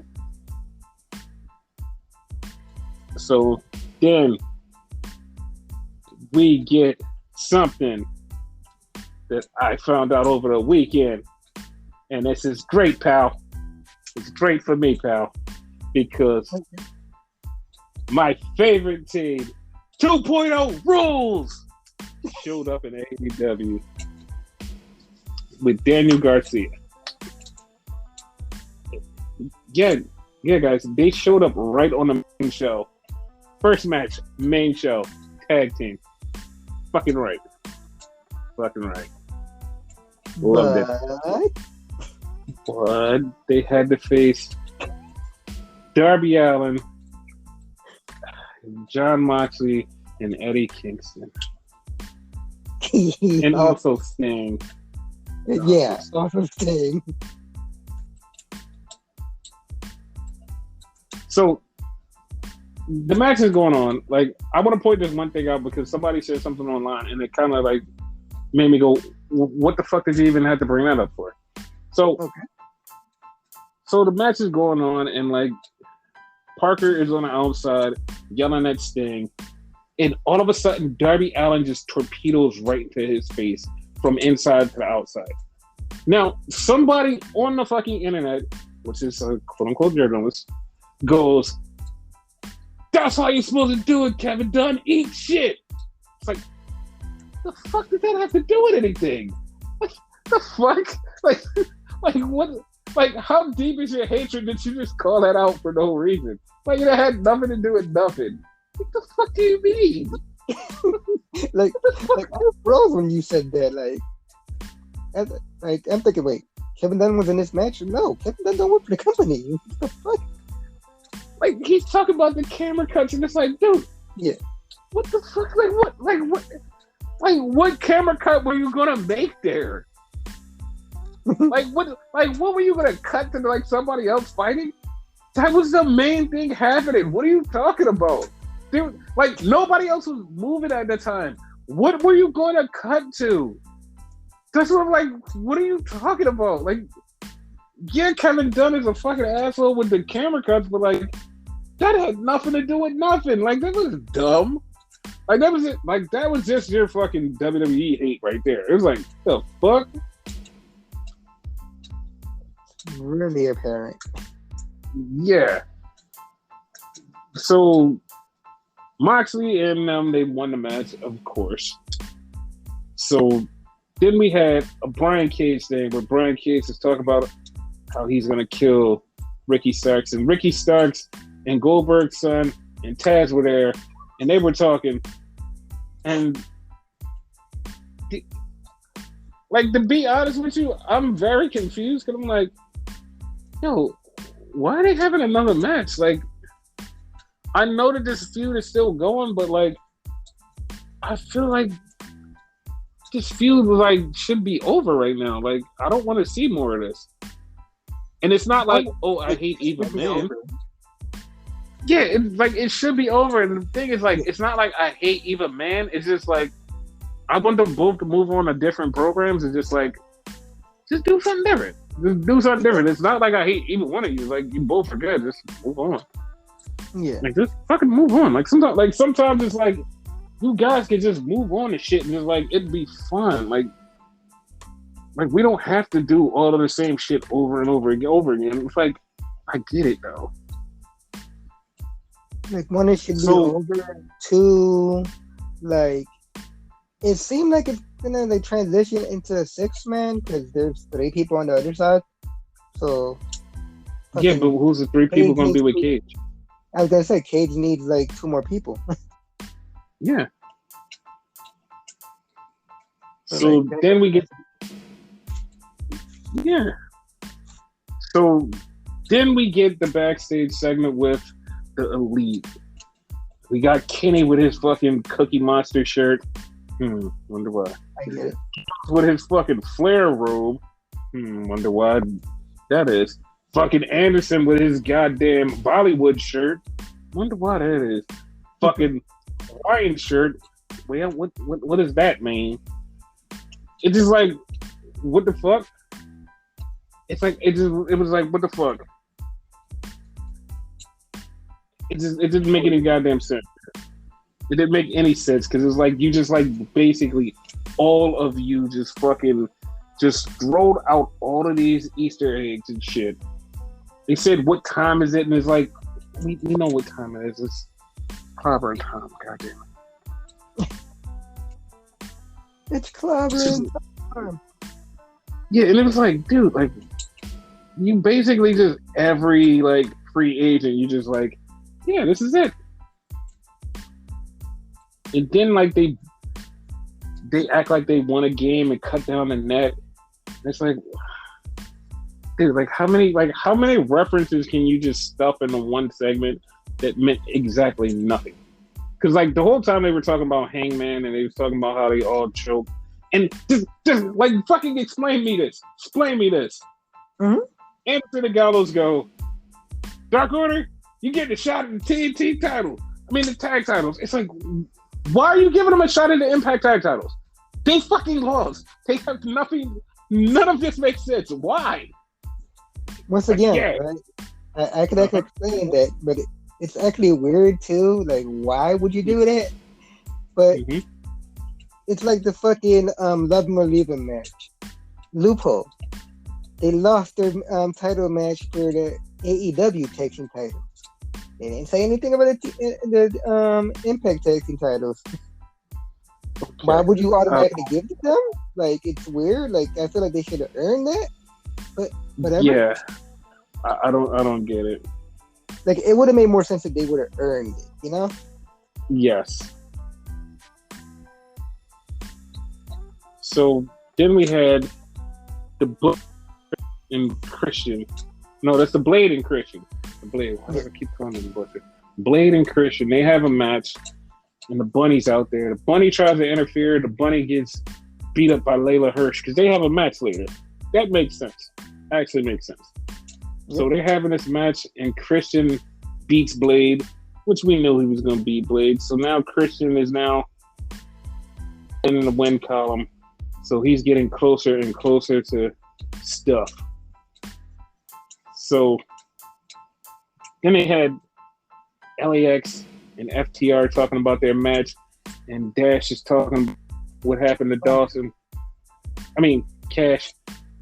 What happened to Cash? His arm, like, this was ripped open and blood just coming out, and all this blood just pouring out, and it was just gushing and just like, oh my God.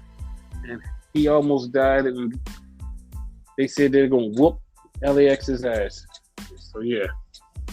I think I legit screamed that. Like, oh my God. Yeah, it was gruesome. So then we had Britt Baker, DMD, come out and cut her promo about being champion and how cool she is. And then Red Velvet came out, and Red Velvet said, I'm 22-4, and I could beat you for the championship. So Britt's like, all right, in Pittsburgh, me and you for the championship. Let's do this. Okay. I'm like, all right, that's the thing. Yeah. So, yeah. So then we go to the back and we meet Andrade, and Fuego del Sol shows up because Chavo summons him, and he says, Fuego, shine his shoes. He's like, what? Shine his shoes. So Andrade beats the shit out of him so bad that he falls down and he lays on his shoes and he just wipes his face off on his mask. I'm like, okay, that was bad. He fucked him up though. Yeah. And I like, the bad part is, like, I actually thought Fuego del Sol would be part of that new Lucha group, but he's not. So yeah. So then we had Hangman. Hangman's out, and Hangman's talking, and they're like, Hangman, how do you feel after the loss? Hangman's basically saying, look, I want to, like, the only reason I didn't get the title shot was because of the Elite. And then they was like, hey, you want to come back to us, don't you? And he's like, no, I want the title shot. So Kenny and them wind up whooping his ass, and all of a sudden the Dark Order shows up, and they're like, all right, we're going to help him. And Uno and Grayson is like, no. He said, don't help him. Don't help him. Stop. Leave him alone. Leave him alone. So they just left him in there, and he got his ass beat. So that was the thing. I felt bad. Me too. But he's going to get his title shot eventually. After Christmas. So next, yes. So next we see Dan Lambert come out. I mean, not come out. He cuts a promo and he says, next week I'm going to bring somebody for Lance Archer. I'm not even going to say, listen, I'm not going to say what I think it is. Because, like, some people are like, oh, it's going to be King Mo. I'm not going to say what I think it is. Because if I say what I think it is, you people are going to call me weird. And I'm just going to laugh, because if it's what I think it is, it's just once again going to prove that the podcast is being listened to way more than you think it is, by more people than you think are listening. So I will say this: being a journalist and being a journalist, King Mo did pop in my head as soon as he said that. Yeah, but, like, I was thinking more monstery. Okay. Yeah. Because among men, there's, like, not too many of them. I see where you go. Yes. So then we had God's favorite demon, Miro. Yes. Miro. And he's going against Swagger Lee Johnson.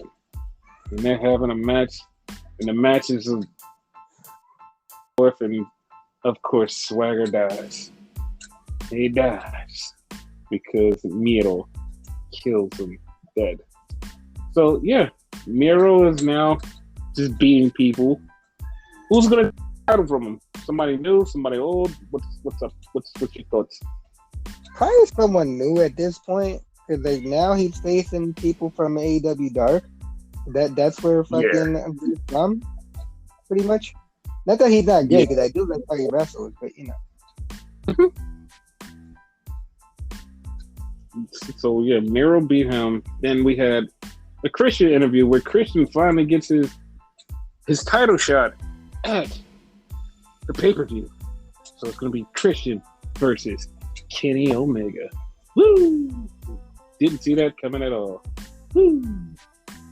Which you predicted like maybe like a few weeks ago, but yeah, didn't see it. So another thing we didn't see coming, because last week they said we're gonna have a women's match for number one contender for the women's title. Okay, yeah. So Layla hurt the buddy. Well, halfway through the match, find out Camille is there. Why is Camille here?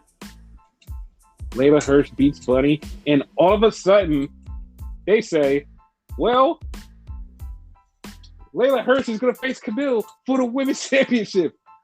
Wait, what? Yes, the NWA Women's Championship. Yes. And JR, sometimes I just want to censor that man, because Camille got in the ring, and she's standing there, and JR just turned into a straight coomer. He was like, look at her. Nice body on her. And she's strong, and she's strong and tall. She's tall, too. Just tall and all that, right? Yeah. It's like, bro, like, you can't keep it down, can you? Like, he ain't got no chill. Like, like, what the fuck? Nope. So then we had the little lawyer dude and Jade Cargill talking, and after they were talking, I realized something that I didn't realize. Okay. Like, he's like, yeah, next week Jade Cargill's gonna wrestle. I'm like, wait, what the fuck? She hasn't been wrestling for all these weeks? What the fuck has been happening? Apparently Jade hasn't been wrestling, and I have not been paying attention. I feel bad. That's the one thing I did realize. So then we have the main event. The House of Black versus the House of White. What the fuck? And we have the biracial match. Because we have Cody versus Malachi Black. Biracial. I had to do it. I'm sorry. Yes. So Malachi Black pushed Cody onto the table from the inside to the outside. Cody gets back in the ring. He hits him with the black mask. Now, not going to say that people listen to the podcast, but last week I trolled everybody like we were going to end the podcast, and we weren't. What did Cody do? He trolled everybody like he's going to end his career, but he's not, because Malachi Black attacked him before he could finish taking off his boots. Congrats. So now they're gonna have a match for the boot. They can confirm that, but I bet you that's a thing. And it's so funny how many people were like, it's a retirement. He's gone. He's leaving. It's like, bro, he's going to do the Big Go show. That's right. I called it a Big Go show. You can't stop me from saying what I want to say. Wait, that's coming back? Yeah, this is the second season 2. So he's on it. I thought that was done, but okay. No, it's season 2. Just like season 1 when he got murdered, and then he came back after he was done filming. Yeah. Same Same shit. But yeah, Cody's not going anywhere. And everybody who thought he was going anywhere, he's not going nowhere. He's staying right the fuck here. One thing that I feel vindicated about, because he was telling the truth and people did not believe the infighting with EVPs. Yeah. Told you it happened. Yep. No, it never happened. It happened. He said it. Told you. But yeah, that was it. Because Cody said it happened. Fuck y'all. Yeah. So that was that. And yeah. So yeah, that happened, guys. Yep.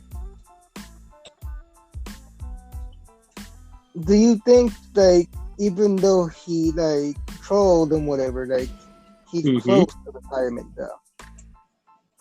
No, I don't think so at all. Okay. I can't see him being close to retirement. Yeah, that's what I do. Retirement. Yeah, you said that. You said you think he's close to retirement. I wouldn't be mad at that. Yeah. But yeah, we'll see.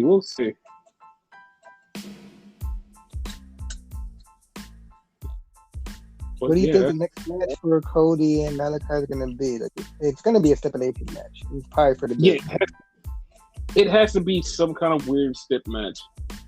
Like, I want to say it's going to be a fucking no holds barred type match where like anything goes and like they're both going to try to kill each other and like he's going to almost die and he's going to live and we're going to be like, he lived. That's why you're the writer and I'm not. It's like I legit went with the comedy in my head. Well, see, that's why you should write for Raw. Because that's all they do is fucking comedy. You know the match that came in my head?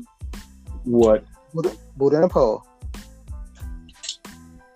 Man, you and Vince Russo should take over Monday Night Raw. Like, How about that? It will be more comical than it is now. Basically.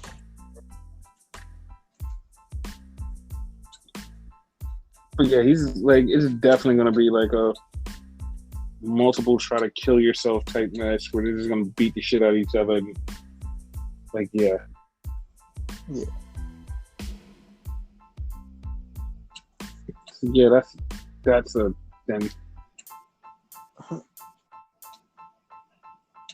So, last but not least is the only other thing that is on, which is SmackDown. Yeah. Yeah.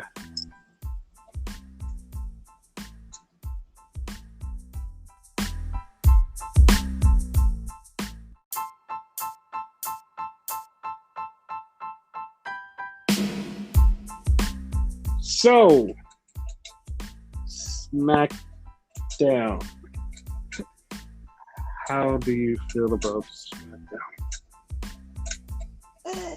It's still blah. Yeah, it did. It really did. It was just for nothing. So, earlier in the podcast, we talked about Adam Cole, baby, and Pete Dunne being under non-compete contracts in wrestling, trying to finish out their little handshake agreements. So last night it comes out, AEW reached out to Adam Cole, and Tony Khan quickly this morning was like, "No, fam, that didn't happen at all. Nope, never happened." So automatically you'll be like, "Oh, Tony's just saying that." No, Tony said that because Tony was like, "I'm not getting my ass in no legal trouble." Reason being, because Cole has a handshake agreement / contract until after SummerSlam. So he totally was like, "I'm not going to do that." But Adam Cole was there to see Vince today because Vince is trying to get Adam Cole to stay. So that seems like a thing. I have to, like, there was something I was trying to remember. There's something I was trying to remember. Oh, Scary Movie. Scary Movie. Do you remember that scene in Scary Movie where it was the dude from Scooby-Doo and Shawn Wayans, and Shawn looks in the camera and goes, but wait, there's more. Yeah. Yeah. There's more. Because right at the time that he was doing these negotiations, a mass slaughtering of NXT. Like, just a mass fucking slaughtering. Bronson Reed is gone. Bobby Fish is gone. Jake Atlas. Ari Sterling. Kona Reeves. Leon Rush. Tyler Ruff. Whew, that's a lot. Still not done. Asher Hill. Mercedes Martinez. The referee dude. It just doesn't stop. It's just a fucking execution at this point. There's no reason for this. It's literally none. Then we get fucking PW Insider goes, well, they're trying to change up NXT with a new logo, more lights, better cameras, and better things. They're trying to focus on young people. You just fired like 90% of the young, up-and-coming talent that's in their 20s, and you're talking about they're going to focus on quote-unquote young people. Like, just one person that you mentioned, Jake Atlas, she's young as shit. Yes, at this point, it's not even funny anymore. This point, it's not even a joke anymore. At this point, it's just literally a fucking execution. It's a fucking execution, and we don't know what it's for. Some of us do. We've said it before. This is an execution for a sale. If it's not an execution for a sale, this is just an execution for themselves. This is literally, it's either they're going to sell or they're going to just fucking kill themselves. There's no in between. There's nothing in between this. There's like, what I said earlier about him being in 4D chess, it's to the point where it's like, there's no way you could be playing 4D chess at this point. You cannot. There's no way. This is either a sale or a ending. There's no in between. There's no in between. Nothing is in between this. It is literally just happening. Like, something is happening. I don't know what's going on.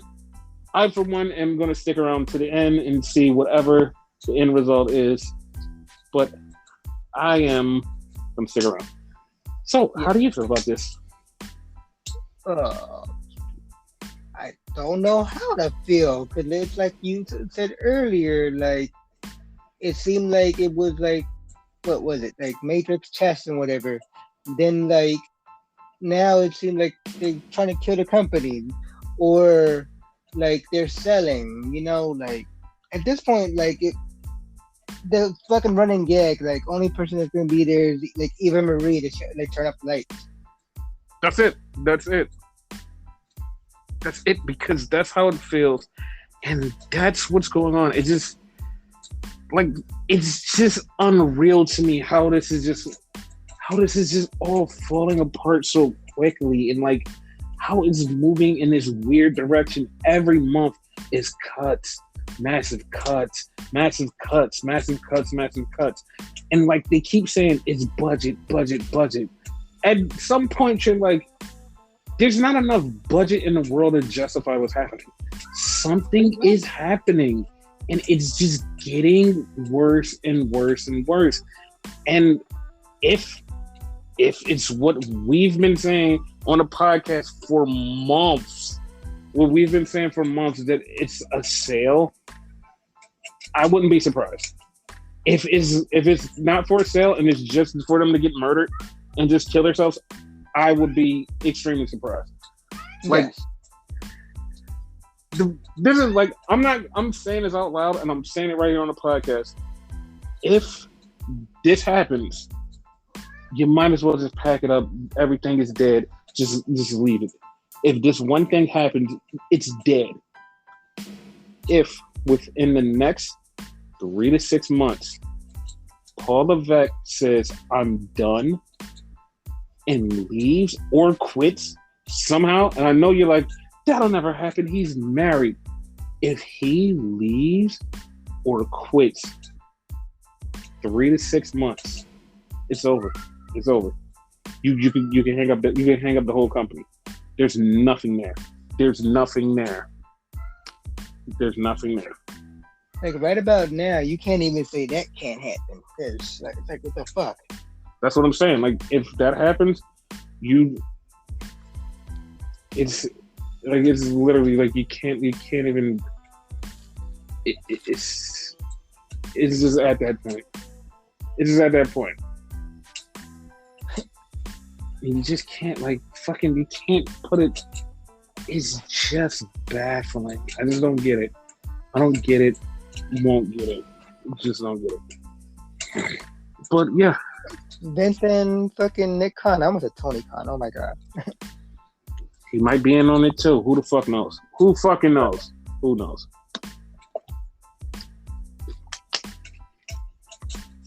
We'll see what happens when it happens. It happens. But we're here for it, like you said. Yeah. Yes.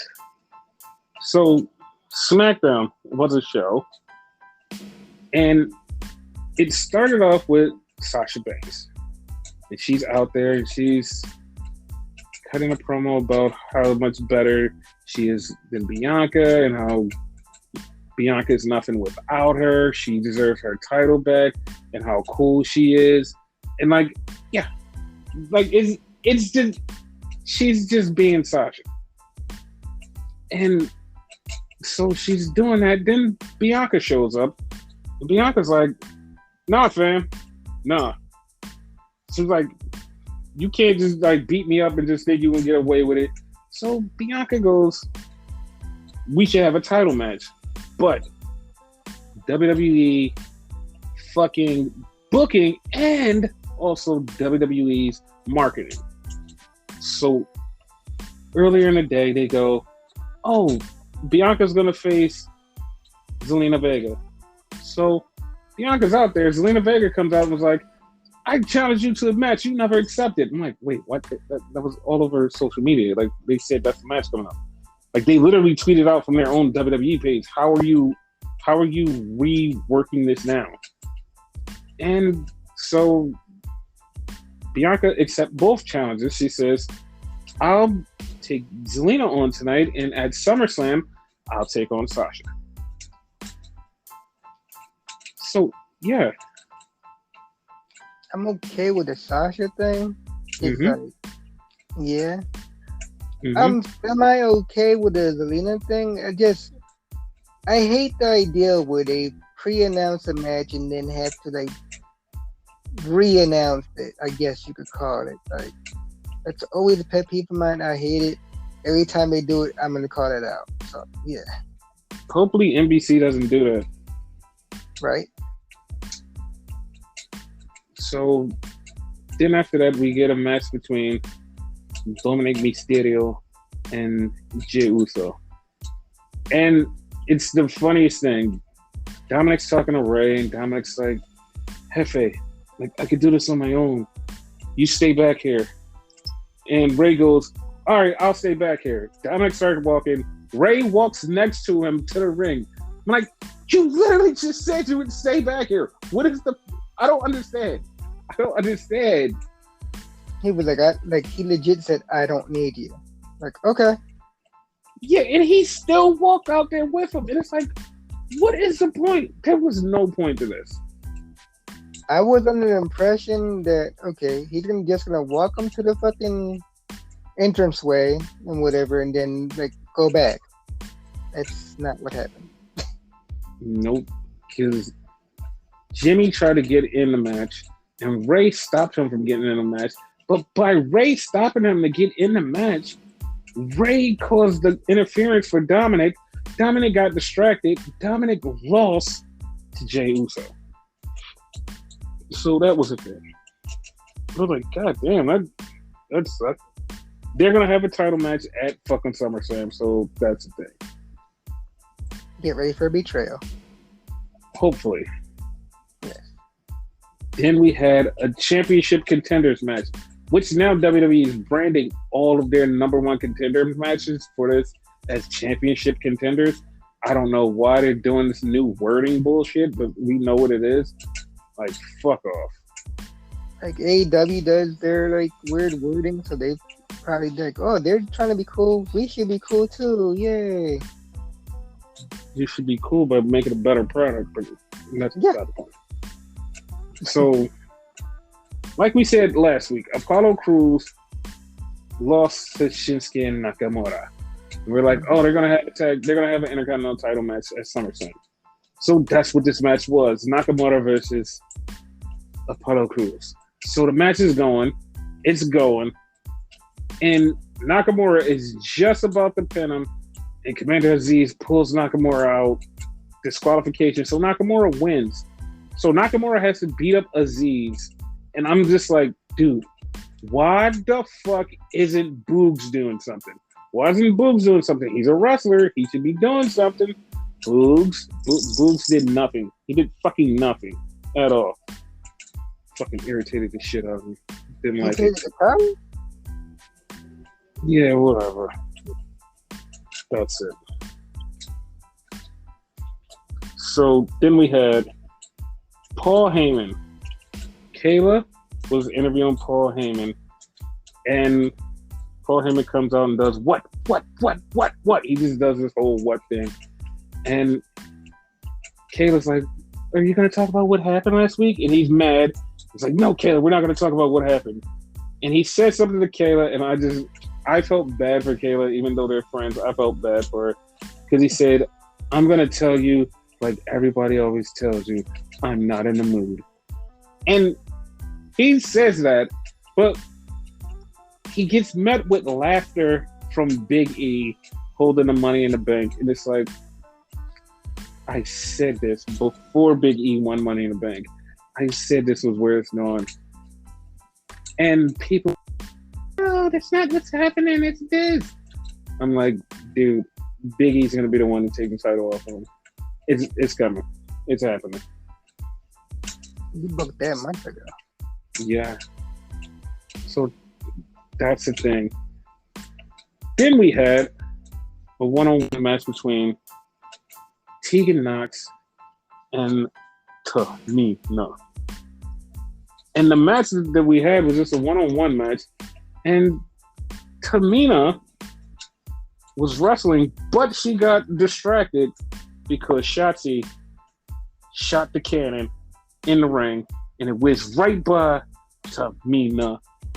And Tamina got distracted, and Tamina took the loss. So, yeah, Tegan beat Tamina, which now they have 3 wins against the tag team champions. Yep. They have to have a title shot sometime. As soon as Natty's better, I assume. Yes. So then we get Zelina Vega going to Adam Pearce and Sonya Deville, and she's like, listen, I get a title match, right? She said I get a title match. I get a title match. And they're like, no, you get a championship contenders match. If you beat her, you'll be number 1 contender to whoever wins between Sasha and Bianca. Ta-da! And Zelina was like, oh, okay, I guess. I'm like, what the fuck? That's so fucking random. That makes no sense, but whatever. Yeah. So then we had Edge come out, and Edge was pissed off, and Edge is like, I hate you, Rollins, because you're just a younger version of me. You're just trying to be me. Once again, I don't know if anybody even pays attention to this anymore. Like, if you're not paying attention to this, and if you're not a fucking comic book person, or like you've never watched a Batman movie with the fucking Joker, or any cartoon or anything with the Joker in it, fucking Seth Rollins' exposition is definitely the Joker. Like, he even said, we're destined to do this. You can't have me without you. It's literally the Joker speaking of fucking Batman. There's no way nobody noticed that. You cannot tell me that. It's down to the fucking T that they're like reenacting Batman and Joker. Yes. 100%. Yeah. It's just like, I'm just waiting for him to go, I have your wife and kids hostage, or some dumb shit. I'm really waiting for it. Because it's like, he's just a fucking psychopath. And the bad part is like, Edge said all of these different names, was like, they even called him a televangelist pastor. And I'm looking at Edge, I'm like, Edge, like, you should of all people know he's the Joker. You're just swinging in thin air now. You're like, I'm gonna put something to him. No, just call him the Joker. Call him what he is. Like, it was a point where he even he called him a fucking pastor, and Seth goes, "Hallelujah." It's like, dude, like, you're telling me he's not the fucking Joker? You're fucking crazy. You're fucking crazy. He's the what you like the little like halfway joke you said about like you expect him like eventually like kidnap his wife and kids and whatever. Mm-hmm. He mentioned his wife and kids in this fucking promo. Yes. Like, what's about my kids? So like I actually see that happening now. Yes, it's fucking psychotic, dude. So then we get a Finn Balor interview, and Balor saying, "I'm going to beat Bartender Cabron, and then I'm coming after John Cena." Because everybody had made that joke throughout the night, was like, why doesn't he just go after Cena? Why doesn't he just go after Cena? Well, he's going to go after Cena after he beats up the bartender. So that was a nice little touch. Yep. And then because we only have like 3 tag teams on the fucking show, we have the Street Profits versus Rude and Ziggler. And they're the dirty no dogs. They have this match, and fucking Montez hits one of the highest fucking frog splashes ever, does a flip over Dolph Ziggler, and they get the win. And that's the match. Yep. So we have Zelina versus Bianca. And it was one spot in there that made no fucking sense to me. Bianca and Zelina are on the outside. It's coming down to the wire. It's 7-8. Sasha is out there. Sasha distracts Bianca. Zelina takes advantage. Zelina could just take the count out. It's literally 3 seconds. She's on the floor down. She's not going to get up. You can take the count out. Zelina goes, no, I'm not going to do that. Throws Bianca right back in the ring and then proceeds to lose the match. It's like, dude, you could have had that. It would have been quick and easy and fun. You would have won. You would have been number 1 contender. It'd have been fun. But she's not. She fucked up royally. Yes. So Finn comes out because his match is next against Bartender Cabron. And Bartender Cabron has a new shirt with not a ketchup stain, but a mustard stain on the opposite pocket. And he comes out with no music, and they say, well, he didn't have money to buy his music. It's literally not how that works, guys. That's not how that works. Like, what are you talking about? That's not how it works. Like, obviously, we know, like, that's not how it goes. But I asked you at one point, is that, like, canonically how it goes in the storyline now? Like, they buy their own music? Apparently not. So, Finn does quick work of the bartender, and Finn calls out Roman. Roman comes out. Roman's like, listen, man, you ain't got the balls to put your hands on me. So Finn knocks the mic out of his hand, and he pushes Roman. Roman starts to take off his jacket, and Finn's ready for him. And then the Usos jump him. Usos beat the shit out of Finn. Then Finn somehow magically beats the living shit out of both Usos. And then fucking lays out Roman. It's like, what is happening here? So him and Roman powers? Yeah, I don't know. Apparently. So yeah, him and Roman at some point soon. Roman and Finn. It's the thing.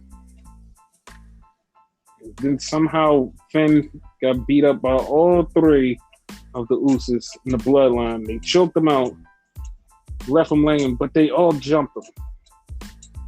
And then that was the end of the show.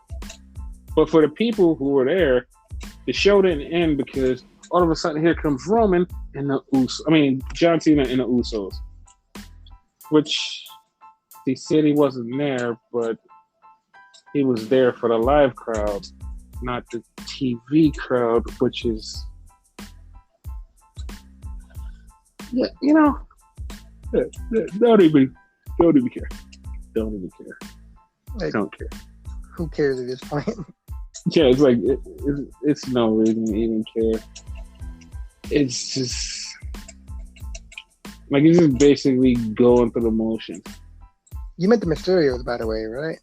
That's what I meant. I don't even know who I said because I don't care anymore. You said the Usos, but yeah, I feel you. We're like mentally checked out with this shit. Like I said, I don't care. Whatever. Yeah. Yeah, it's like you try to, like, not even try to defend WWE. You try to just make everything like on an even kill for like everybody. So you're like, everybody should be judged accordingly. And everybody always harshly judge WWE, and you'd be like, listen, you only do that because like they're the Lakers, and everybody hates the Lakers because they're always winning. So that's why they're hated. And like you try to be like, nah, man, like we're like, we just want everybody to be the same. Like both shows are good, and then like all the backstage stuff happens to you. Like at some point you can just like stop defending them, because like that like fucking AEW is gonna do some dumb shit and fuck up somehow, and you're gonna have to hold them accountable. But like WWE is just like literally just like, fuck it, everything we do is bad. Like everything, there's nothing good we do. Like every little good thing we do is like, we did it, but something bad's gonna happen. So give and take. It's like, dude, come on. Like at this point, it's like no one's caring. No one's caring. Like they give so little. Like, can you even like classify that as give? Like they take a lot more than they give. I feel like now they do, and it's just like you don't. Like it's at this point where it's like no matter what happens, it's always gonna be some dark, fucked up thing that happens right under the surface, and you're gonna be like, oh, well, that happened. Yeah, like it's a sad state of affairs. And like for anybody who's like a hardcore WWE fan, that just like kills your love for this.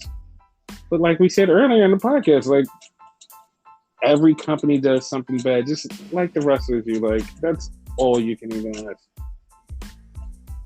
Yep. And like hopefully, I was wishing that the Peacock deal would fall through and like we could go back to WWE Network, but like, it's not happening. Not happening at all. We're gonna be stuck with. But hypothetically speaking, if it were to go like fall through, can they go back to the network? Like, is that still an option? Yeah, because here's the thing. Huh? They still own the network. Like, okay. No matter what happens, they do own WWE Network. Like the countries that still have the network, they own it. They still own that. WWE still fucking owns that. So that's the thing. Like they could still go back, but like in America and now the UK and Canada, like it's all Peacock. It's all Peacock. Okay, gotcha. And the one thing that we haven't touched on and like nobody has touched on yet, because everybody's like, well, this whole Peacock thing is there's one big gigantic problem. and it's called Fox.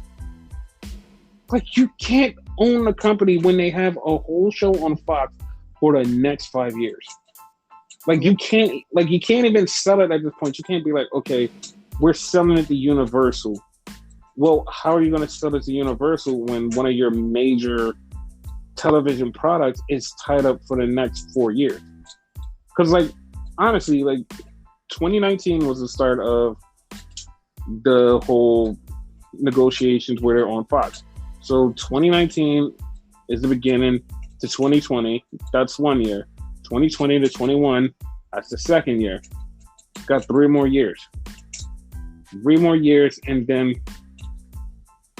I guess they're going to sell the Peacock. But, like, by the time they get the Peacock, it's literally just going to be, like, 2 referees, the person who puts together the ring, and a fucking food vendor. And they're just going to be standing there like, we're WWE now. Like, Jesus Christ, that's all that's left? I forget Eva Marie and Lily. Yeah. Vince is going to be dead. Hunter's going to be fucking working in AEW or fucking NWA or something. And it's just like, everybody's going to be gone. And it's just going to be like, we're here now. It's like, no. Like, the only thing, like, this will never happen, but the only thing that will revitalize them and, like, put them in a different space in the whole entire wrestling business, if they do sell the company, they go, all right, well, this is what it is now. Sell the company and just go from there. And somebody in there just says, well, this is what wrestling should be like. And they just say, all right, we're going to hire wrestlers, make them happy, let them wrestle, do dumb gimmicky storylines because that's what sports entertainment is, but have wrestlers to just want to be there and have fun and make sure that they're taken care of financially and taken care of and happy. And, like, it would turn the morale around that people are like, oh my God, WWE is so horrible. And I'd be like, well, the new WWE is not even that horrible. It's like a whole different monster. And people would literally just be like, oh, well, you know what? I might care about going back there, even though I got released before in the before times, because it would make people feel better, because this is a shitty fucking company right now. Yep.